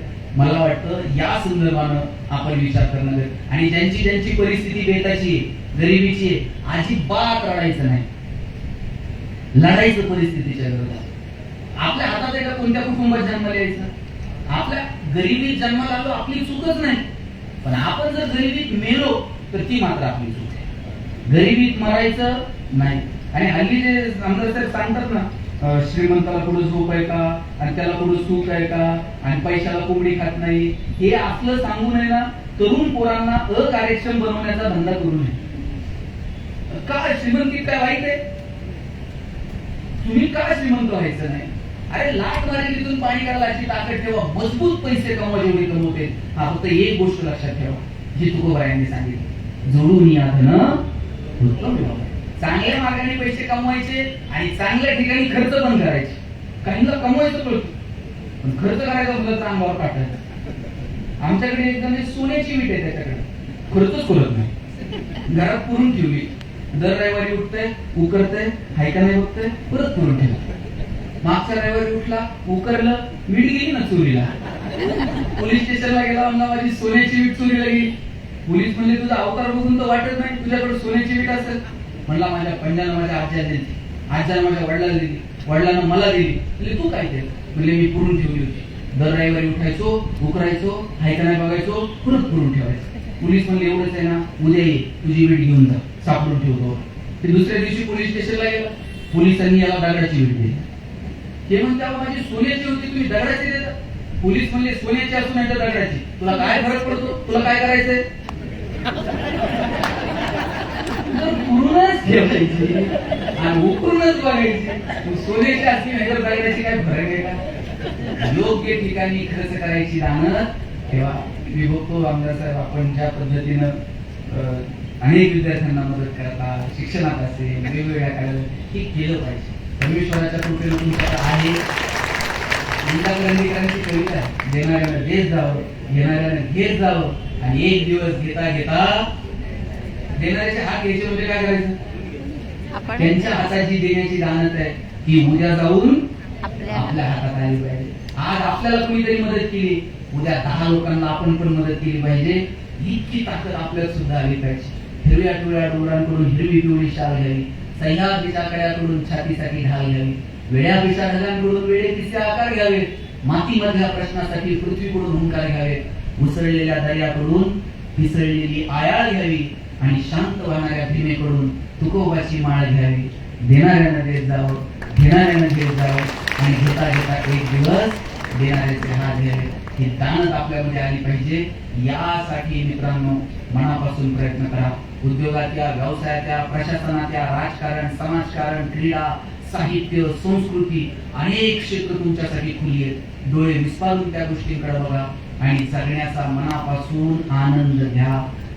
फायनली आपलं अल्टिमेट एम जर काय आहे तर आपण सगळ्यांनी आनंदी असलं पाहिजे. आणि म्हणून त्यासाठी शेवटचे 2 मिनिट मी बोलेल. आपल्या सगळ्यांना एक दिवस थांबायचंय. आपण सगळेजण पाहुणे आहोत. एक दिवस निरोप येईल, त्या दिवशी कोणतीही तक्रार न करता आपल्याला निघून जावं लागेल. रोज आपण 2-5 कार्यक्रमाला जातो, इथं तिथं. एक कार्यक्रम आपल्या प्रत्येकाच्या आयुष्यात असा येणार आहे की आपल्याच कार्यक्रमात आपण गैरहजर असणार आहोत. कार्यक्रम आपला असेल पण त्यात आपली उपस्थिती नसेल. इतकं क्षणभंगूर आयुष्य, माहित नाही आपण काय आहोत आणि काय नाही. मला वाटतं छोट्या छोट्या क्षणांचा आनंद घ्यायला आपण शिकलं पाहिजे. पोरांनो, मी ज्या घरात राहिलो, माझं घर नगरमध्ये, केळगाव, नगर पुणे हायवेला जे केळगाव आहे तिथं आम्ही राहायचो. कॉलनीमध्ये सगळ्यांची घर स्लॅबची होती, आमचं एकच घर पत्र्याचं होतं. आणि आमचा पत्रा असा होता, अशी वर उडी मारली का पत्र्याला हात लावायचा. मी आईला म्हणायचो, आई माझे वडील शिक्षक, मी म्हणायचो कॉलनी सगळ्यांची घर स्लॅबची, आपलं एकच पत्र्याचं का? ती म्हणायची तुझे वडील शिक्षक आहेत म्हणून घर पत्र्याचं. मी म्हटलं शासनाचा जे आहे का, शिक्षकांनी स्लॅबची घर बांधायची नाही. ती म्हणायची तू नशिबान आहेस पत्र्याच्या घरात जन्माला आला. मी म्हटलं का? ती म्हणायची बघ, घर गरम व्हायला लागलं का तुला कळतं उन्हाळा सुरू झालाय, घर गळायला लागलं का तुला कळतं पावसाळा सुरू झालाय. शेजारच्या स्लॅबच्या घरात उन्हाळा कळत नाही, पावसाळा कळत नाही. खास ऋतूंची ओळख व्हावी म्हणून भूगोल शिकवणाऱ्या तुझ्या बापानं असलं मॉडेल उभं केलं. पैसे नव्हते, आनंद मात्र बरोबर होता. एक चॉकलेट आणायची कोणी माझ्या बहिणीच्या हातात द्यायची, म्हणजे कावेरी गणेशाने तू आज अर्धा करून खा. काही चॉकलेटचे 2 भाग करायचे, एक मोठा आणि एक ताई. चॉकलेटचा छोटा भाग स्वतःला ठेवायची आणि मोठा भाग मला द्यायची. चॉकलेट छोटं होतं पण आम्हाला एवढा संस्कार करून गेलं. मोठ्या लोकांनी मोठ्या गोष्टी मोठ्या मनानं छोट्या लोकांना द्यायच्या असतात आणि हे ज्याला कळतं त्याचं जगणं सुंदर होऊन जातं. द्यायला शिका. परमेश्वर 1 रुपयाचं सुद्धा उसणं ठेवत नाही. आज साहेब तुम्ही जेवढं देताय ना त्याच्या कितीतरी पटीनं हा निसर्ग तुम्हाला परत करणार. समाज लक्षात ठेवलं नाही मला माहिती आहे. आता राजकारणात 10 लोकांची काम होतात, 4 लोकांची होत नाही, 4 लोकांची नाही झाली का ते मारायला लागतं. हे करत राहायचं. निसर्ग मात्र उसणं ठेवत नाही. एक दाणा पेरला तर 1000 दाणे होतात. हा निसर्गाचा नियम आहे. देव तुमचं, निसर्ग तुमचं कोणतंही उष्ण ठेवत नाही. फक्त ती दानत आपल्यामध्ये असली पाहिजे. लवंगी फटाक्याचा पुडा जर आणला ना, आखी लढ आम्ही कधी एकटी वाजवली नाही. एक फटाका सुट्टा करून वाजवण्याची मजा काय असते ते जवळून अनुभवली. म्हणून या छोट्या छोट्या गोष्टींचा आनंद घ्या. आता परिस्थिती चांगली की नाही सगळ्यांची? किती सुंदर परिस्थिती. सकाळी आई उठते, टिफिन करून देते. शाळेतून आल्याबरोबर आईचा पहिला प्रश्न काय असतो? टिफिन संपला का?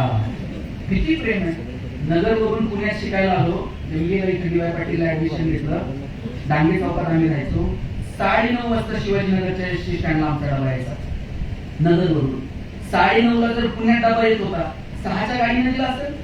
6च्या गाडीला जर आईचा डबा तयार होता, 4 वाजता उठली असेल, पीठ मळलं असेल, भाकर थापली असेल, तिच्या हाताचा स्पर्श पिठाला झाला असेल. 2 वर्षात चुटकूर सुद्धा भाकर कधी फेकून दिली नाही. कारण आई पहाटे उठून डबा तयार करते आणि मग एसटीला डबा येतो. आणि डबे पोरांनो फडके द्यायचे आणि फडक्यात चिठ्ठी असायची, पोरांनो डबे खा, फडके जपून ठेवा. फडके जपून ठेवायचे. शनिवारी फडके नगरला जायचे, सोमवारी परत त्या फडक्यांमध्ये डबे यायचे. आणि एखाद्या दिवशी डबा गेला आणि सापडला नाही, आई म्हणायची जाऊ दे, ज्याच्या नशिबात होता त्यानं खाल्ला. मजा होती या जगण्यामध्ये. आता सगळं भरभरून आहे. आनंदी राहा. कोणत्या व्यसनांच्या नादी आपण लागलो? 7वी 8वीची पोरं मोबाईलच्या तर आहारी गेली, नको नको त्या गोष्टींच्या आहारी गेली. 2-2, 2.5 वर्षाच्या पोरांच्या हातात तुम्ही मोबाईल देऊन टाकले. आणि बाप असं कौतुकानं सांगताय, मला कळत नाही ते त्याला कळते.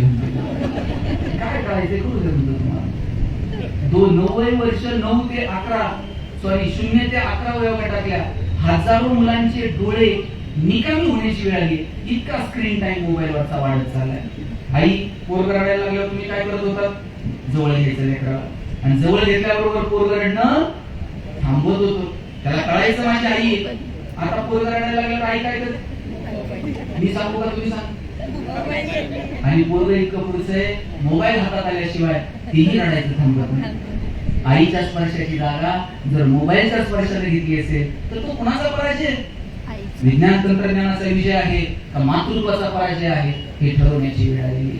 म्हणून या सगळ्या गोष्टींचा ताळमेळ तुम्हाला घालता आला पाहिजे.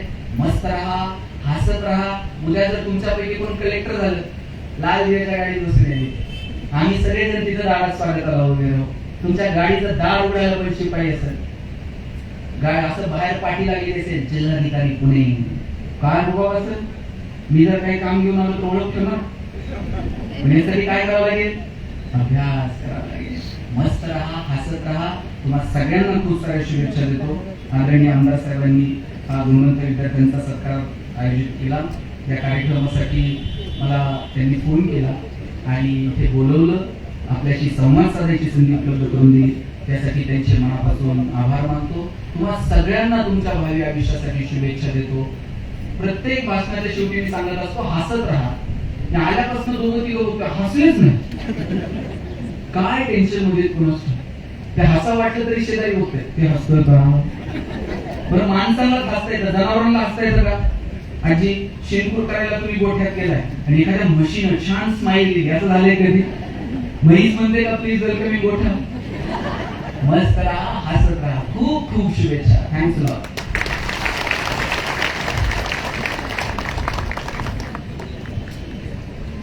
धन्यवाद. आपल्यासारखं प्रेरणादायी वक्तृत्व या संपूर्ण महाराष्ट्रामध्ये तरुण युवकांना आणि विद्यार्थ्यांना प्रेरणादायी आहे. असंख्य उदाहरणं देऊन आमच्या विद्यार्थ्यांना आपण निश्चित प्रेरणा दिली, त्याबद्दल मनापासून धन्यवाद. राष्ट्रवादी विद्यार्थी काँग्रेस मावळ तालुका व पंचायत समिती शिक्षण विभाग यांच्या संयुक्त विद्यमाने आजचा हा कार्यक्रम या ठिकाणी संपन्न होत आहे. या ठिकाणी आजचे प्रसिद्ध व्याख्याते मार्गदर्शक गणेशजी शिंदे यांचा सन्मान मावळ तालुक्याचे लोकप्रिय आमदार सूर्यनाथ शेळके, त्याचबरोबर जिल्हाध्यक्ष विठ्ठलराव शिंदे, त्याचबरोबर सुशांतजी बालगुडे यांना विनंती करतो की आपण आजचे मार्गदर्शक प्राध्यापक गणेशजी शिंदे यांचा यावर्षी सन्मान करायचा. एक दोन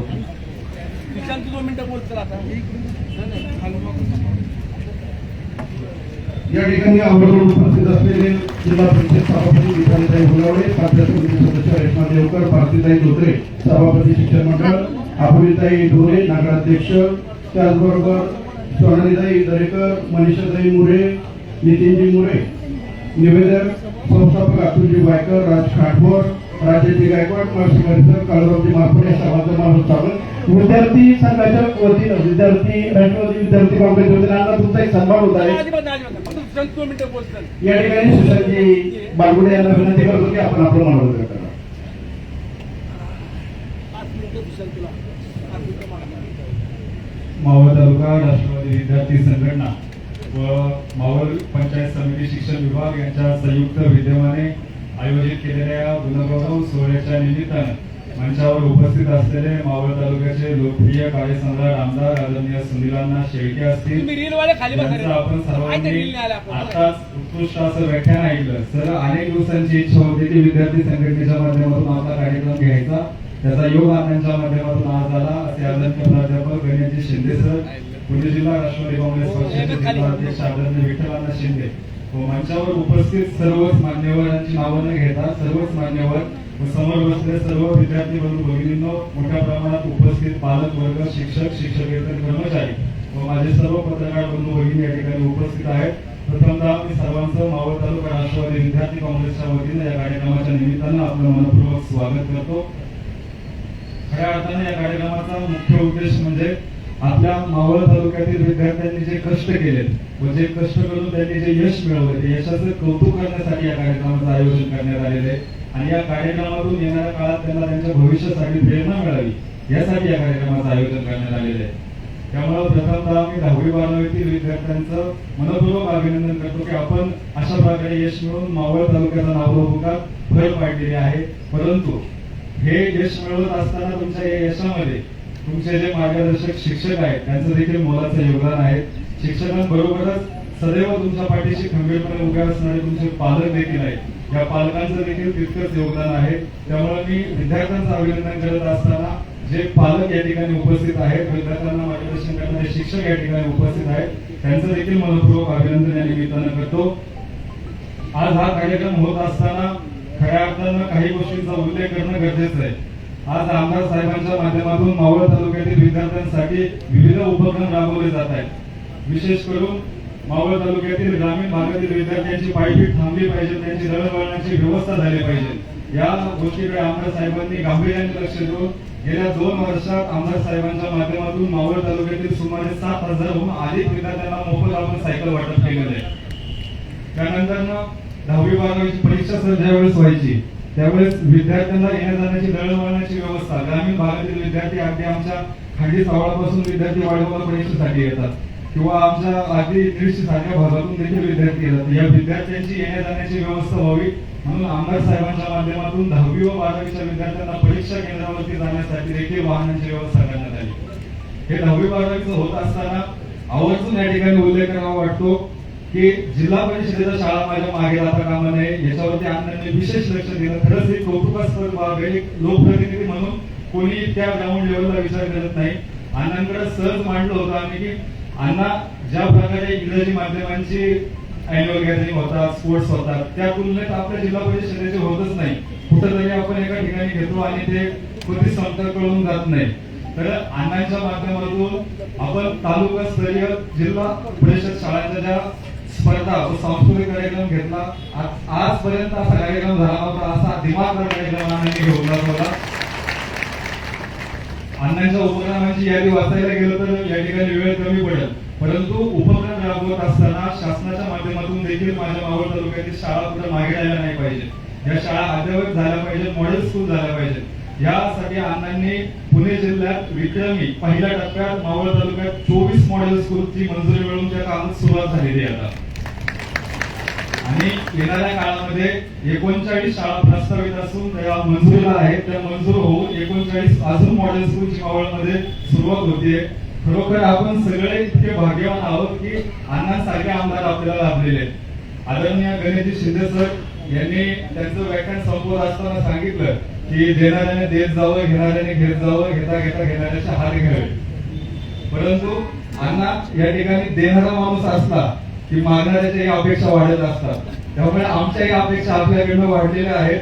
आज संघटनेच्या वतीनं जास्त काही न मागता आपल्याकडे प्रामुख्याने 3 मागण्या या ठिकाणी मी मांडतोय. त्यामध्ये पहिली मागणी अशी आहे की मावळ तालुका राष्ट्रवादी विद्यार्थी संघटनेच्या वतीनं आम्ही राष्ट्रवादी विद्यार्थी संवाद अभियान मावळ तालुक्यामध्ये सुरू केलेलं आहे. त्या संवाद अभियानाअंतर्गत आम्ही पवन मावळ विभागातील आतापर्यंत 30 ते 35 शाळांना भेटी दिलेल्या आहेत. या भेटी देत असताना आम्हाला एक गोष्ट प्रामुख्याने जाणवली की त्यामध्ये आपले जे ग्रामीण भागातील विद्यार्थी आहे, शालेय जीवनातल्या ज्या आपण स्पर्धा परीक्षा म्हणतो त्यामध्ये प्राज्ञाशोध सारखी परीक्षा असेल, नवोदय सारखी परीक्षा असेल, या परीक्षांचा अभ्यास करण्यासाठी विद्यार्थ्यांकडे पुरेशी पुस्तकं नाहीयेत किंवा सराव संच त्यांना उपलब्ध नाहीयेत. तर आपल्या माध्यमातून येणाऱ्या पुढील वर्षाच्या ज्या परीक्षा आहेत त्या परीक्षांच्या आत विद्यार्थ्यांना सराव संच मिळावे ही एक प्रामुख्याने आपल्याकडे मागणी मांडतो. आपण तिचा एक नक्कीच सकारात्मक विचार करा. दुसरी मागणी आपल्याकडे अशी मागतो की आज मावळ तालुक्यामध्ये आपण पोलीस भरतीचं तयारी करणारे खूप मुलं आहेत किंवा आपल्या इथं सातेगाव असेल, चिखलसा असेल या गावांमधील मुलं सुद्धा मोठ्या प्रमाणात आज मावळ तालुक्यातील पोलीस मध्ये भरती होत आहेत. ही पोलीस भरतीची मुलं असतील किंवा एमपीएससी यूपीएससी सारख्या स्पर्धा परीक्षांची तयारी करणारी मुलं देखील मावळ तालुक्यामध्ये मोठ्या प्रमाणात आहेत. कदाचित आज समोर बसलेल्या विद्यार्थ्यांमध्ये देखील कोणाला यूपीएससी यूपीएससी परीक्षा द्यायची असेल तर या परीक्षा देण्यासाठी जी तयारी आवश्यक आहे त्या तयारीसाठी आपण मावळ तालुक्यातील जे विविध प्रमुख भाग आहेत त्या भागामध्ये अद्ययावत अशा अभ्यासिका आपल्या माध्यमातून सुरू व्हाव्यात अशी एक मागणी आपल्याकडे करतो. आणि शेवटची व तिसरी मागणी आपल्याकडे अशी करतो की आज आपण सगळेजण एआयच्या तंत्रज्ञानात युगात वावरतोय. जर आपल्या मावळ तालुक्यातील विद्यार्थ्यांना एआयच्या या स्पर्धेच्या युगात टिकायचं असेल तर त्यांना एआय तंत्रज्ञानाची ओळख होणं काळाची गरज आहे. जर आपले विद्यार्थी त्या तंत्रज्ञानाला अवगत नाही झाले तर मिडिलमध्ये येऊन सुद्धा आपले विद्यार्थी मागे पडतील. तर या निमित्तानं हा एक मुद्दा आणि त्यात दुसरा मुद्दा असा की आज आपण थेरॉटिकल शिक्षण सगळे घेतोय, परंतु थेरॉटिकल शिक्षण घेत असताना प्रॅक्टिकल शिक्षणाची देखील तितकीच आवश्यकता आहे. कारण की ज्यावेळेस आपण नोकरीला जातो, व्यवसायात जातो किंवा कोणत्याही भागात अशी आपल्याकडे विनंती करतो. अण्णा आपण नक्कीच या मागण्यांचा विचार कराल अशी अपेक्षा व्यक्त करतो. पुनश्च एकदा सर्व विद्यार्थ्यांचे मनपूर्वक अभिनंदन करतो. तुमच्या पुढील वाटचाली शुभेच्छा व्यक्त करतो. आणि यापुढे विद्यार्थी संघटना म्हणून विद्यार्थ्यांचे जे प्रश्न असतील ते सोडवण्यासाठी विद्यार्थी संघटना विद्यार्थ्यांच्या पाठीशी ठामपणे उभे राहील असा विश्वास व्यक्त करतो. हा कार्यक्रम यशस्वी होत असताना मावळ पंचायत समिती शिक्षण विभागातील आदरणीय रोडगे मॅडम असतील, त्यांचे सर्व सहकारी असतील, आणखी त्यांच्या येथील संपूर्ण स्टाफ असेल, त्याचप्रमाणे माझे विद्यार्थी संघटनेतील सर्व सहकारी असतील व विशेष करून उल्लेख करावा असे आदरणीय अक्षय भाऊ धामणकर असतील, रुपेश भाऊ सोनुने असतील, या सर्वांनी मला मोलाचं सहकार्य केलं आहे. त्या सर्वांचे मनपूर्वक आभार मानतो आणि या ठिकाणी थांबतो. जय हिंद, जय महाराष्ट्र. आज आपल्या मावळ तालुक्यातील पंचायत समिती, शिक्षण विभाग आणि राष्ट्रवादी विद्यार्थी काँग्रेस सेलच्या माध्यमातून तालुक्यातील 10वी-12वीच्या विद्यार्थ्यांचा गुणगौरव सोहळा या ठिकाणी संपन्न होतोय. ज्यांनी आज आपल्याला मोलाचं मार्गदर्शन दिलं अशा आपल्या महाराष्ट्रातील सुपुत्र त्यांनी महाराष्ट्रात, देशात, परदेशात जाऊन देखील अनेक व्याख्यानं दिली असे आदरणीय प्राध्यापक गणेश शिंदे सर, व्यासपीठावरती उपस्थित सर्व प्रमुख पदाधिकारी, अनेकांची नावे आता नावं घेत नाही, सर्व सन्माननीय मान्यवर, मोठ्या संख्येने उपस्थित असलेले शिक्षक वृंद, विद्यार्थ्यांचे पालक, सर्व माझे विद्यार्थी, पत्रकार बांधवांनो, गणेश सरांचं मी व्याख्यान ऐकत असताना म्हणलं तर तुम्ही अजून बोला. शेवटी आमच्या राजकीय मंडळींच्या भाषणापेक्षा तुमचं व्याख्यान ऐकायला खरं तर एवढ्या मोठ्या संख्येने ही मंडळी आलेली. मी अनेक कार्यक्रम घेत असतो आणि कार्यक्रमाचा एक अंदाज असतो की किती कार्यक्रमाला संख्या येऊ शकते, परंतु सर तुम्ही या ठिकाणी येणार आहात ही सगळी जाहिरात झाल्यावरती आमच्या सुशांतला विचारलं किती विद्यार्थी आहेत, म्हणजे साधारणतः 350 विद्यार्थी आहेत. 350 म्हणलं काही जण अबसेंट राहतील आणि 100-150 पालक, 400 लोकांची व्यवस्था कर. पहिला कार्यक्रम असेल की माझा तो अंदाज चुकला गेला. इथं 700 खुर्च्या लावल्या आणि बाहेर 200-300 खुर्च्या अजून बसवल्या. तरी सर तुम्ही येणार आहात तुमचं मार्गदर्शन खरं तर सर्वांना ऐकायचं होतं आणि त्यामुळे सगळे पालक देखील माझ्या तालुक्यात या ठिकाणी आले. मी मनापासून प्राध्यापक गणेश सरांचं देखील अभिनंदन करतो. त्यांच्या मौलिक अशा मार्गदर्शनाच्या माध्यमातून आपण जे काही योगदान देतात त्याबद्दल मावळच्या जनतेच्या वतीनं कृतज्ञता देखील व्यक्त करतो. सुशांतनं सांगितलं अण्णा आपण अशा पद्धतीचा कार्यक्रम करू आणि म्हणाला कुणाला बोलवलं पाहिजे तर मला आपण प्राध्यापक गणेश शिंदे सरांना बोलू आणि या कार्यक्रमाचं आयोजन करतो. मी माझ्यासाठी नाही परंतु सुशांतसाठी सर्वांनी टाळ्यावरती त्याचं अभिनंदन करा. मी खरोखर त्याचं पण नाव पण नाही आणि त्यांनी पुढं असं उल्लेख पण नाही केला की माझा फोटो असला पाहिजे. मी काय तू बोल. तर तो ग्रामीण भागात शाळेमध्ये फिरतो. शाळेतले शिक्षक जात आहेत का, मुलं जात आहेत का, काय तिथल्या अडचणी त्या पाहतो. कुणाला खरी गरज आहे, काय मदत आपण केली पाहिजे हे पाहतो. मध्यंतरी आम्ही काही मुलांना सायकली दिल्या, काही मुलांना काही जे काही मदत करता ते करण्याचा प्रयत्न करत आलो. परंतु आज हा सोहळा किंवा हा कार्यक्रम होत असताना माझ्या मावळ तालुक्यातल्या विद्यार्थिनींचा हा सोहळा आहे. त्यांचा आनंद करणं, त्यांचा सन्मान करणं हे तर खऱ्या अर्थानं आमचं कर्तव्यच आहे. आणि हा कौटुंबिक आपला परिवाराचा सोहळा होत असताना शिंदे सरांनी जे काय आपल्याला मार्गदर्शन केलं खरोखर की आपण आपलं भवितव्य घडवत असताना आपल्या आयुष्याच्या महत्वाच्या उंबरठ्यावरती आपण आहात. 10वी-12वीचं वर्ष किंवा आपला महत्वाचा आपल्या आयुष्याचा टप्पा जर पाहिला तर पुढच्या भविष्यात किंवा पुढच्या आयुष्यात आपण काय केलं पाहिजे हा निर्णायक आपला टप्पा आहे. आणि त्यातून तुम्ही जो काही निर्णय घ्याल, जो काही आपली इच्छा किंवा आपली जिद्द बाळगून पुढील आयुष्याची वाटचाल कराल ती नक्कीच आपल्या कुटुंबातल्या देखील व्यक्तींना अभिमान वाटला पाहिजे. अशा पद्धतीची वाटचाल आपण केली पाहिजे. सर तुम्ही खरं तर काही गोष्टी बोलत होता परंतु स्पष्टपणे सांगत नव्हता. सध्याची परिस्थिती काय आहे, मोबाईलचा वापर कसा केला पाहिजे, आई वडिलांशी संवाद ठेवला पाहिजे किंवा आपण शिक्षण घेत असताना आपल्याला चॉईस आले काय हे आपण जे जे सांगत होता. परंतु त्याच्या मागचं महत्वाचं जे मार्ग होतं किंवा जे तुम्हाला सांगायचं होतं ते मी स्पष्टपणे सांगतो की अलीकडच्या काळात तुमचं आणि माझं वय जवळपास वाटतं सारखंच असेल किंवा थोडंफार कमी जास्त असेल. तुम्ही जो काळ पाहिला, जी परिस्थिती पाहिली तीच परिस्थिती तो काळ मी देखील अनुभवलेला आहे. तुम्ही शिक्षणातून पुढे आलात, मी कमी शिक्षण घेऊन पुढे आलो. तुम्ही अभ्यास खूप केला, तुम्ही पुस्तकं खूप वाचली. मी त्याच्या उलट बाजूने खेळते मला जमलं नाही. परंतु तुमची जिद्द, तुमचं ध्येय तुम्ही गाठलं. माझी जिद्द, माझं ध्येय जे होतं ते मी गाठण्याचा प्रयत्न केला. म्हणून शेतकऱ्याचा पोरगा सर्वसामान्य कुटुंबातला सुनील शेळके सुद्धा छोटासा व्यावसायिक झाला. त्यातून राजकारणात आला आणि राजकारणात त्या मावळच्या जनतेने सुद्धा मला भरभरून साथ दिली. काळ बदलला, तंत्रज्ञान बदलत आलं. मगाशी सांगितल्याप्रमाणे एआयचं युग आलं. वेगळ्या टेक्नॉलॉजीच्या माध्यमातून आपण पुढे चाललोय. परंतु तेवढीच वाईट परिस्थिती, तेवढीच बिकट परिस्थिती आज आपल्या पालकांवरती देखील विद्यार्थी आणायला लागले. 10वी-12वीची मुलं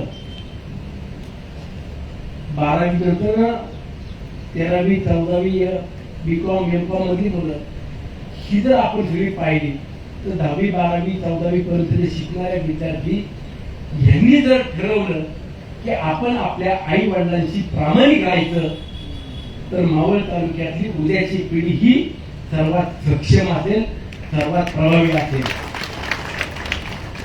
त्यामुळं विद्यार्थ्यांना, माझ्या मुलासारख्या विद्यार्थी आहेत, विद्यार्थी आहेत, माझ्या मुलींना, माझ्या मुलांना एवढं सांगतो, आपली फसवणूक आपल्या आई वडिलांशी करू नका.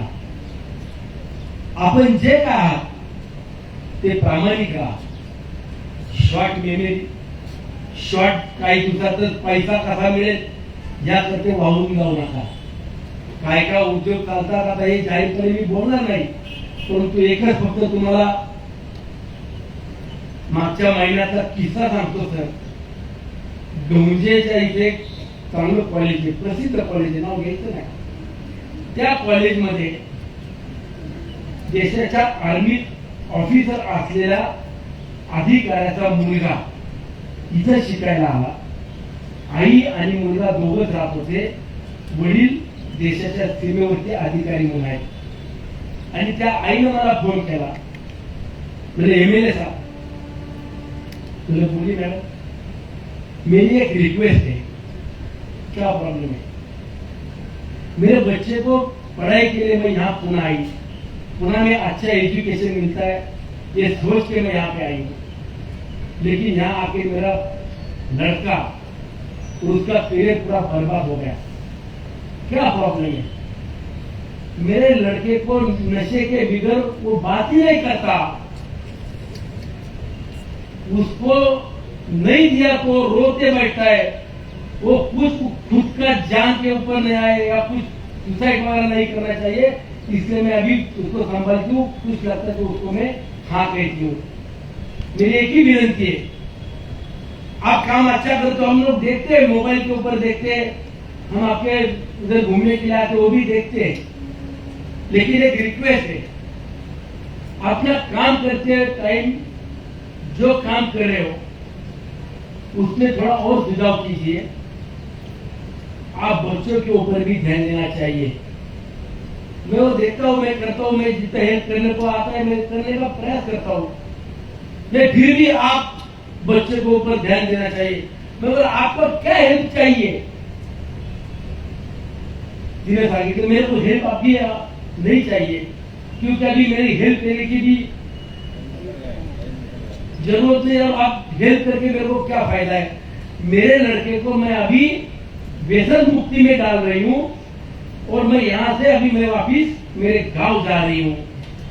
हे ज्या वेळेला मी ऐकलं त्या भावनाच्या मातेच्या ऐकल्या. आपण आपल्या आयुष्यात लोकप्रतिनिधी म्हणून काय करतो, आमची जबाबदारी काय आहे, हे त्या मातेने ज्यावेळेला सांगितलं त्या दिवसापासून एकच ठरवलं, एखादं काम कमी झालं तरी चालेल, एखादा व्यक्ती आपल्यापासून दूर गेला तरी चालेल, पण उद्याची पिढी जर घडवायची असेल तर या मावळ तालुक्याला व्यसन मुक्ती आणि योग्य मार्गावरती विद्यार्थ्यांना देखील याची जबाबदारी वाढली आहे. जो मुलगा IAS IPS असलेल्या अधिकाऱ्याचा मुलगा पुण्यात माझ्या शेजारच्या गावात येतो, शिक्षणा करता येतो आणि तेच कुटुंब जर आपल्या मुलाला व्यसनापासून मुक्तता मिळावी म्हणून व्यसन मुक्ती केंद्रात पाठवायची वेळ असेल तर माझ्या तालुक्यातल्या माझ्या गावातल्या वाड्या पाड्यावरती राहणाऱ्या विद्यार्थ्याला सुद्धा याची लागण लागायला वेळ लागणार नाही. म्हणून उद्याचं भवितव्य घडवत असताना आपण योग्य त्या मार्गावरती गेलं पाहिजे. माझ्या गावातला टॉपर विद्यार्थी की जो चुकीचा व्यवसाय करायला लागला, लवकर पैसे मिळेल हे स्वप्न पाहायला लागला, आज साहेब 8 महिने होऊन गेले जेलमध्ये शिक्षा भोगते. ही परिस्थिती आहे. हे मी तुम्हाला का सांगतो की आम्ही आमची जबाबदारी निभवत असताना विद्यार्थ्यांना घडवणं म्हणजे शिक्षकांनीच फक्त घडवायचं, शिक्षकांनीच मार्गदर्शन करायचं, शिक्षकांनीच मुलांना योग्य त्या ठिकाणी किंवा योग्य त्या मार्गावरती द्यायचं. की शिक्षकांची किंवा आई वडिलांची किंवा प्राध्यापक शिंदे सरांची, सुनील शेळकेची आता जबाबदारी राहिली नाही, तर ती जबाबदारी स्वतः विद्यार्थ्यांची सुद्धा आहे. विद्यार्थ्यांनी सुद्धा प्रामाणिकपणे राहायला पाहिजे. आई वडिलांची फसवणूक होता कामा नये. योग्य निर्णय घेत असताना उद्याचं भवितव्य तुम्हाला घडवायचंय, ते तुमच्या हातात आहे, ते तुम्ही योग्य त्या मार्गाने पुढे जा एवढी तुम्हाला विनंती करतो. मावळचा लोकप्रतिनिधी म्हणून, तुमच्या कुटुंबाचा म्हणून, ज्या ज्या विद्यार्थ्याला जिथं जिथं अडचण येईल त्या ठिकाणी या सुनील शेळकेला कधी आवाज द्या, तुमच्यासाठी हा उभा आहे. एवढंच आज या कार्यक्रमाची निमित्त सांगतो. काल जी एक दुर्दैवी घटना घडली त्यामध्ये आपल्याच पंचायत समितीच्या शिक्षिका असलेल्या स्वर्गीय दीपालीताई सुजित तांबे यांचा अपघाती निधन झालं. त्या ताईला देखील मी भावपूर्ण श्रद्धांजली समर्पित करतो. आजचा कार्यक्रम या ठिकाणी आनंदात आणि योग्य त्या मार्गदर्शनाखाली शिंदे सर तुम्ही आलात म्हणून आमच्या कार्यक्रमाची उंची देखील वाढली. परंतु तुम्ही येणार म्हणून एवढे लोक येतील मला माहित नव्हतं, त्याचं मोठं कार्यालय घेतलं असतं. पुढच्या कार्यक्रमाला आता अशी प्रस्तुत होणार नाही, योग्य त्या पद्धतीनं मोठा दिमागदार सोहळा नक्कीच तुमच्या उपस्थितीमध्ये करीत आलेल्या सर्वच पालक वृंद असतील, सर्व माझे शिक्षक असतील, विद्यार्थी असतील, त्यांचं देखील मनापासून अभिनंदन करतो. विद्यार्थ्यांच्या वाटचालीला शुभेच्छा व्यक्त करतो. सुशांत, तू जे काय मला सुचवलं अभ्यासिका, त्यानंतर काही कार्यशाळा असेल किंवा तुला जे काय संच लागतील ते संच देण्याकरता मला यादी दे. मी तुझा एक काम किंवा तुझी एक मागणी पूर्ण करीन, हा देखील तुला या ठिकाणी विश्वास देतो. पुन्हा एकदा आपल्या सर्वांच्या या ठिकाणी स्वागत करतो. धन्यवाद. जय हिंद, जय महाराष्ट्र. धन्यवादांना. सुशांत बद्दल बोलायचं म्हटलं तर क्रीडा स्पर्धेच्या वेळेस आम्हाला शिक्षण विभागाला नक्की त्याचा अनुभव आलेला आहे. राज्य स्तरावरती उत्कृष्ट ठरतील अशा प्रकारच्या अण्णांनी त्या मावळ तालुक्यातील विद्यार्थ्यांसाठी कला क्रीडा स्पर्धा घेतल्या होत्या. अण्णांसाठी एकदा जोरदार टाळ्या. अण्णा केवळ मावळ तालुक्यात नाही तर संपूर्ण महाराष्ट्र तुमच्याकडे आशेने पाहतोय. म्हणजे संपूर्ण महाराष्ट्रामध्ये एक तुमच्याबद्दल वेगळी ओळख म्हणजे कार्य जनसंपर्क आणि विकासाच्या दृष्टीमुळे आदरणीय अण्णांचं प्रभावी नेतृत्व राज्य स्तरावरती पुढे येत आहे. लवकरच अण्णांची गोड बातमी आम्हाला मिळावी संपूर्ण मावळवासियांना. त्याचे आम्ही सगळे विद्यार्थी, सगळे शिक्षक वाट पाहत आहोत. यानंतर ज्याच्यासाठी हा कार्यक्रम आयोजित केला त्या दहावी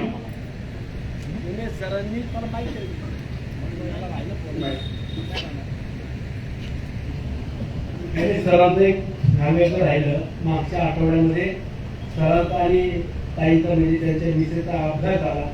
सरांच्या मिसेस हॉस्पिटलला आहे. मी विचारलं सर मी पुढची तारीख घेऊ का? नाही म्हणजे तुमच्या तारखेला मी येतो. छातीला लागले तरी त्यांनी त्या ठिकाणी आपल्याला मार्गदर्शन केलं. मी सर मनापासून तुम्हाला आणि ताई देखील लवकर बरे आहो हेच आमच्या कुटुंबाची राहतो. अण्णा कालच्या दुर्घटनेबद्दल म्हणजे आमच्या ज्या भगिनी होत्या दीपालीताई तांबे लोंढे यांचं जनगणना करत असताना सुट्टीच्या कालावधीत निधन झालं. आपल्या मावळ तालुक्यातील असंख्य प्राथमिक माध्यमिक शिक्षक सुट्टीचा विचार न करता जनगणनेचे राष्ट्रीय कार्य करत आहे. या कुटुंबाला जो दुःखाचा डोंगर कोसळला राज्य स्तरावरनं त्या कुटुंबाला जर काही मदत देता आली तर नक्की अण्णा आपण प्रयत्न करा याबद्दल खात्री. यानंतर इयत्ता 10वी आणि 12वी तालुका स्तरावरती ज्या विद्यार्थ्यांचा प्रथम, द्वितीय आणि तृतीय क्रमांक आलेला आहे त्या विद्यार्थ्यांचा सन्मान अण्णांच्या शुभ हस्ते संपन्न होत आहे. ज्या विद्यार्थ्यांचं नाव पुकारल्यानंतर त्यांनी सन्मान स्वीकारण्यासाठी डाव्या बाजूने या ठिकाणी यायचंय. संयोजकांना विनंती की थोडंसं नावं घेतलं आणि म्हणून कुणी उठू नका संयोजकांना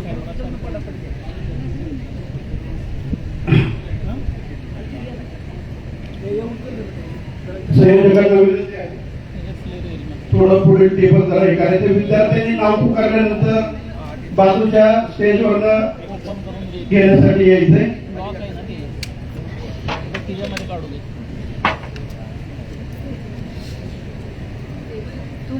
camera disturb.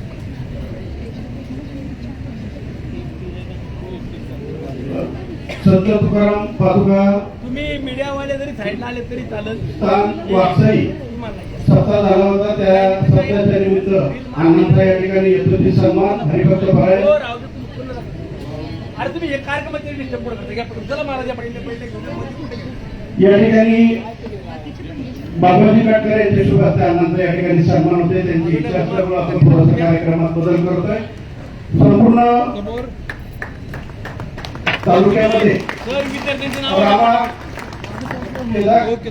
Deshpande, doctor Annasaheb Choubey high school Talegaon या शाळेचा विद्यार्थी 98.60% गुण मिळून 10वी मध्ये प्रथम आलेल्या त्याचा या ठिकाणी अरे सन्मान तुम्ही होत का आहे. मध्ये मध्ये येताय? देशपांडे साईडने कसं घेणार? तुम्ही बाजूला उभे राहा. यानंतर चला रीलवाले तुम्ही सगळे साईडला रामा देशपांडे या विद्यार्थ्यांचा संपूर्ण तालुक्यामध्ये प्रथम क्रमांक आलेला आहे. 98.60% गुण मिळून संपूर्ण तालुक्यात त्याचा लाभीक फायदा आलेला आहे. यानंतर द्वितीय क्रमांक आकांक्षा अंकुश दिवे सरस्वती विद्यामंदिर तळेगाव 97.60% द्वितीय क्रमांक. चला सर्व मान्यवर अण्णांच्या शुभ हस्ते सन्मान होत आहे. धनश्री बाळासाहेब इंगवले, डॉक्टर अण्णासाहेब चौबे हायस्कूलची विद्यार्थिनी, इथंही द्वितीय क्रमांक आलेला आहे 97.6%. संपूर्ण तालुक्यामध्ये द्वितीय क्रमांक आलेला आहे, तिथं सन्मान या ठिकाणी होत आहे. या विद्यार्थ्यांना नक्की प्रेरणादायी यांना तुमच्या हस्ते हा पुरस्कार मिळतोय, भविष्यासाठी त्यांना प्रेरणादायी आहे. स्नेह संजय साळवे, शिवाजी विद्यालय काने, ही विद्यार्थिनी तृतीय आलेली, तालुक्यात तिचे गुण आहेत 97.20. त्यांनी सन्मान स्वीकारण्यासाठी पुढे येते. अरे एवढे का उभे तुम्ही सर अरे तुम्ही एवढे उभे करा ए फुटू साईडले अरे ते फुटू नको त्यांना द्यायला का बाकी अरे तुम्ही दे जाता काय गरज काय रे तुम्हाला प्राईज देतो ना त्यांचा सन्मान द्यायला. यानंतर सृष्टी शशिकांत माळी, मेहता VPS ज्युनियर कॉलेजचे ती विद्यार्थिनी आहे. 12वी मध्ये तिचा प्रथम क्रमांक आले, 94.33 गुण मिळालेले आहेत. चला, सृष्टी माळी. यानंतर द्वितीय क्रमांक आदर्श रामसिंग वर्मा, इंद्रायणी विद्यालयाचा विद्यार्थी, प्रथम क्रमांक. Okay thank you.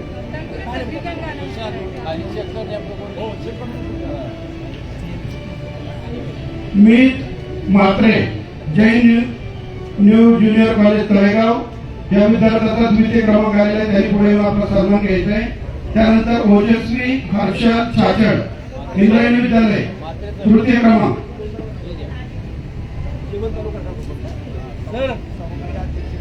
यानंतर वाणिज्य शाखा okay thank you. Pritika Pawar. Sir फक्त कुणी जेवण केलं जेवण जेवण अण्णांची सूचना आहे, जेवण केल्याशिवाय कुणी जायचं नाही. एक 10 मिनिटात आपला कार्यक्रम संपेल. त्यानंतर स्नेह भोजनाची व्यवस्था या ठिकाणी अण्णांच्या वतीने केलेली आहे. सृष्टी माळी, आदर्श वर्मा, ओके मीत म्हात्रे, जैन ज्युनियर कॉलेज तळेगाव, याचा द्वितीय क्रमांक आलेला आहे. यानंतर ओजस्वी छाछड, इंद्रायणी कॉलेजचे विद्यार्थी, 92.50 तृतीय क्रमांक आलेला आहे. Okay thank you. यानंतर 12वी वाणिज्य शाखा प्रीतिका पोळ, अण्णासाहेब चौबे विद्यालय तळेगाव, तालुक्यात प्रथम 93.17 मार्क. चला, द्वितीय क्रमांक राधिका राजेश कमलवार, इंद्रायणी कॉलेज, द्वितीय क्रमांक 92.33. तृतीय क्रमांक प्रणाली भरत गाडे, इंद्रायणी कॉलेज, 91.83. तृतीय क्रमांक. 12वी कला संजना दळवी, हसनैन सय्यद, याचा द्वितीय क्रमांक आलेला. चला, जर काही ट्रॉफी चुकली तर फक्त म्हणावं ट्रॉफी घ्या म्हणा. ट्रॉफी जरी काही नाव चेंज असलं तर आपल्याला लगेच थोड्या वेळाने मिळणार आहे, बदलून मिळणार आहे. यानंतर दिव्यांग प्रवर्गातून जे विद्यार्थी क्रमांक आलेले त्यांचा सन्मान होत आहे. अभय नेवसे, नवीन समर्थ विद्यालय, फक्त घे ना. प्रथम क्रमांक 88% मिळालेले आहेत. अभय नेवसे. चला,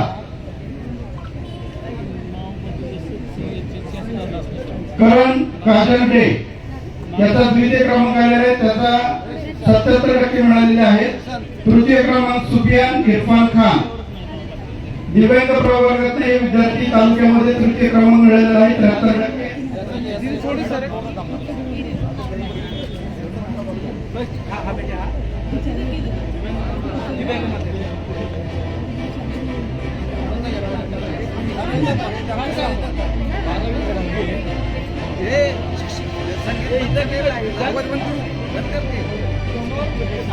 चला, दिव्यांग प्रवर्गातनं पुढील विद्यार्थी प्रिया दशरथ सुतार, तयार राहायचंय, वाणिज्य शाखा.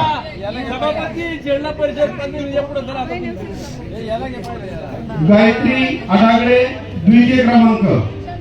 चला, 56%. आणि तृतीय क्रमांक मयूर परमानंद पवार. दिव्यांग विद्यार्थी आहे, दिव्यांग असून सुद्धा एक चांगल्या प्रकारचं गुण त्यांनी कष्ट करून मिळवलेले आहेत. त्या सर्वांचं अभिनंदन.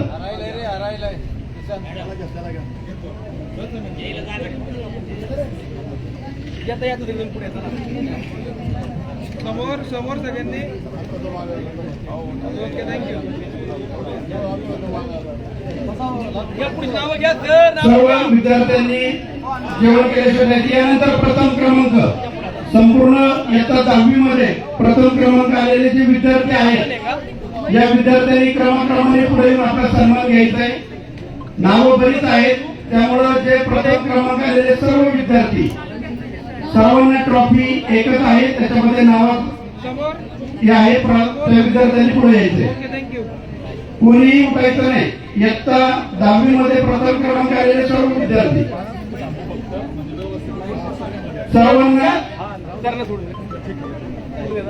सर्वांना प्रथम क्रमांक आलेले विद्यार्थी सर्वांचा सन्मान अण्णांच्या उपस्थित त्याचबरोबर पंचायत समिती सभापती सदस्य जिल्हा परिषद सदस्य पंचायत समिती सदस्य तळेगाव नगर परिषद सभापतींच्या शुभास्ते होत आहे.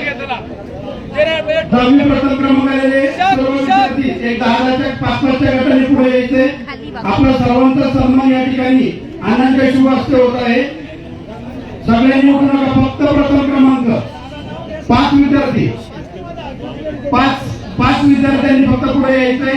याला नावं काढायची याला नावं लावून आता सांगतो तुम्ही या प्रत्येकाची नावं घ्या बस ते अरे दुसरे बेट्या चला अथर्व तानाजी कुंभार दिशा विनायक गाडे वैष्णवी विजय राजिवडे जोहा चौधरी आणि प्रशिक सुनील देसाई या 5 विद्यार्थ्यांनी पुढे यायचा. अप्पा याला तुम्ही बोलला ना 10वी प्रथम नावं पुकारलेले आहेत. अण्णांचे सुटले अण्णांच्या शुभ असते पंचायत समिती जिल्हा परिषद नगर परिषद या सर्व शाळांच्या विद्यार्थी प्रथम क्रमांक आलेले. यानंतर आलेत का ज्यांचं नाव पुकारले ते विद्यार्थी आलेत का? चला पुढचं कार्तिक दयानंद कांबळे प्रया यशवंत जाधव साक्षी संतोष लोकरे मानसी हनुमंत तिकोने जान्हवी विकास ढोरे. चला या 5 विद्यार्थ्यांनी यायचे. अरे ते शिंदे सरांना जाऊ दे ना फक्त थोडी लागायला ना सुशांत सरांना बघायला आणि पालकांनी किंवा इतरांनी उठू नका. सगळ्यांचं पारितोषिक या ठिकाणी द्यायला आम्ही सगळे मान्यवर थांबणारे. अजिबात तुम्ही उठायचं नाही कार्यक्रमामध्ये अजिबात गडबड करू नका. जरा तुम्ही बाजू 5 नावं घेतली जात आहे. अण्णा थांबणार आहे. अण्णांच्या हस्ते व सर्व जिल्हा परिषद पंचायत समिती सदस्यांच्या हस्ते मिळत आहे. चला 10 विद्यार्थी झाले. जान्हवी विकास ढोरे यादी आहे. समोर समोर परत पहिली पाठवतो. अथर्व तानाजी कुंभार दिशा विनायक गाडे वैष्णवी विजय राजिवडे जोहा चौधरी प्रशिक देसाई. समोर समोर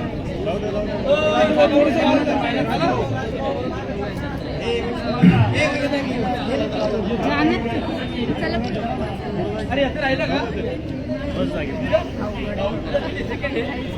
10वी प्रथम क्रमांक आलेले विद्यार्थी आहे. बाकीच्यांनी गडबड करू नका. प्रत्येक विद्यार्थ्याला अण्णांचे हस्ते सर्व जिल्हा परिषद पंचायत समिती सदस्यांच्या हस्ते ट्रॉफी मिळणार आहे. चला पुढील विद्यार्थ्यांची नाव पुकारतोय. तनिष्क निवृत्ती साठे संप्रदाय संदीप ठाकर गोळी देवतांबा क्षितिज हनुमंत ढोणे साक्षी सुनील शेळके आकांक्षा अंकुश दिवे व्यंकटेश मुंडे अनिशा गणेश गायकवाड. चला या विद्यार्थ्यांनी पुढे सन्मान घ्यायचा आहे.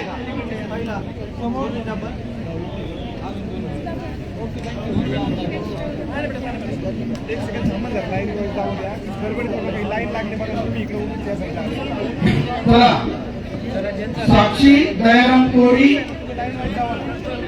ट्रॉफी प्रथम क्रमांकाच्या आहेत. प्रथम क्रमांकाचे जे विद्यार्थी त्यांनी द्यायचंय गोळीमध्ये. एक रस्ता करा एक साईडला साक्षी दयाराम कोरी राहुल गणेश विश्वकर्मा तन्वी निलेश कालेकर. पालकांना अलाउड करू नका. त्यांची पण गर्दी होती. पालकांना मागे विद्यार्थ्यांनी एक लक्षात घ्या. ट्रॉफीवरती तुमचं नाव लिहिलेलं नाही त्याच्यामुळे बदलली तरी काही अडचण नाही. सगळ्यांना सारख्या ट्रॉफी आहेत प्रथम क्रमांकाला. फरक आहे साईज मध्ये नाही प्रथम क्रमांक फक्त प्रथम क्रमांक सगळ्या विद्यार्थ्यांना. हो दहावी प्रथम क्रमांक आलेला आहे राहुल गणेश विश्वकर्मा, तन्वी निलेश कालेकर, दिशा अंकुश जमादार, अंकिता प्रवीण कराडे,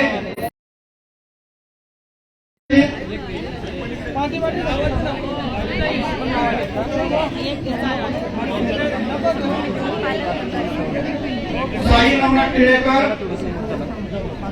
एक रस्ता करा जायला. सकिला जिलानी अन्सारी, नंदिनी सुरेश खरमरे, थांबू नका, जायला एक रस्ता करा चला. श्रावणी निलेश पाठारे, समृद्धी संदीप शिंदे, मागे मागे थांबा. धनश्री विलास भोकडे. इकडं मध्ये थांबा. अण्णा थांबणारे परत अण्णाबरोबर फोटो घेऊ शकतो आपण. थांबा, एक एकाचं उचल करतो. सामूहिक फोटो आपण घेऊ शकतो. नंतर वैयक्तिक पण अन्न देणार आहेत. नाईक मेजर. रिद्धी राजेश सकपाळ, आदिती संतोष भांगरे, तनिष्का विकास वाघोले.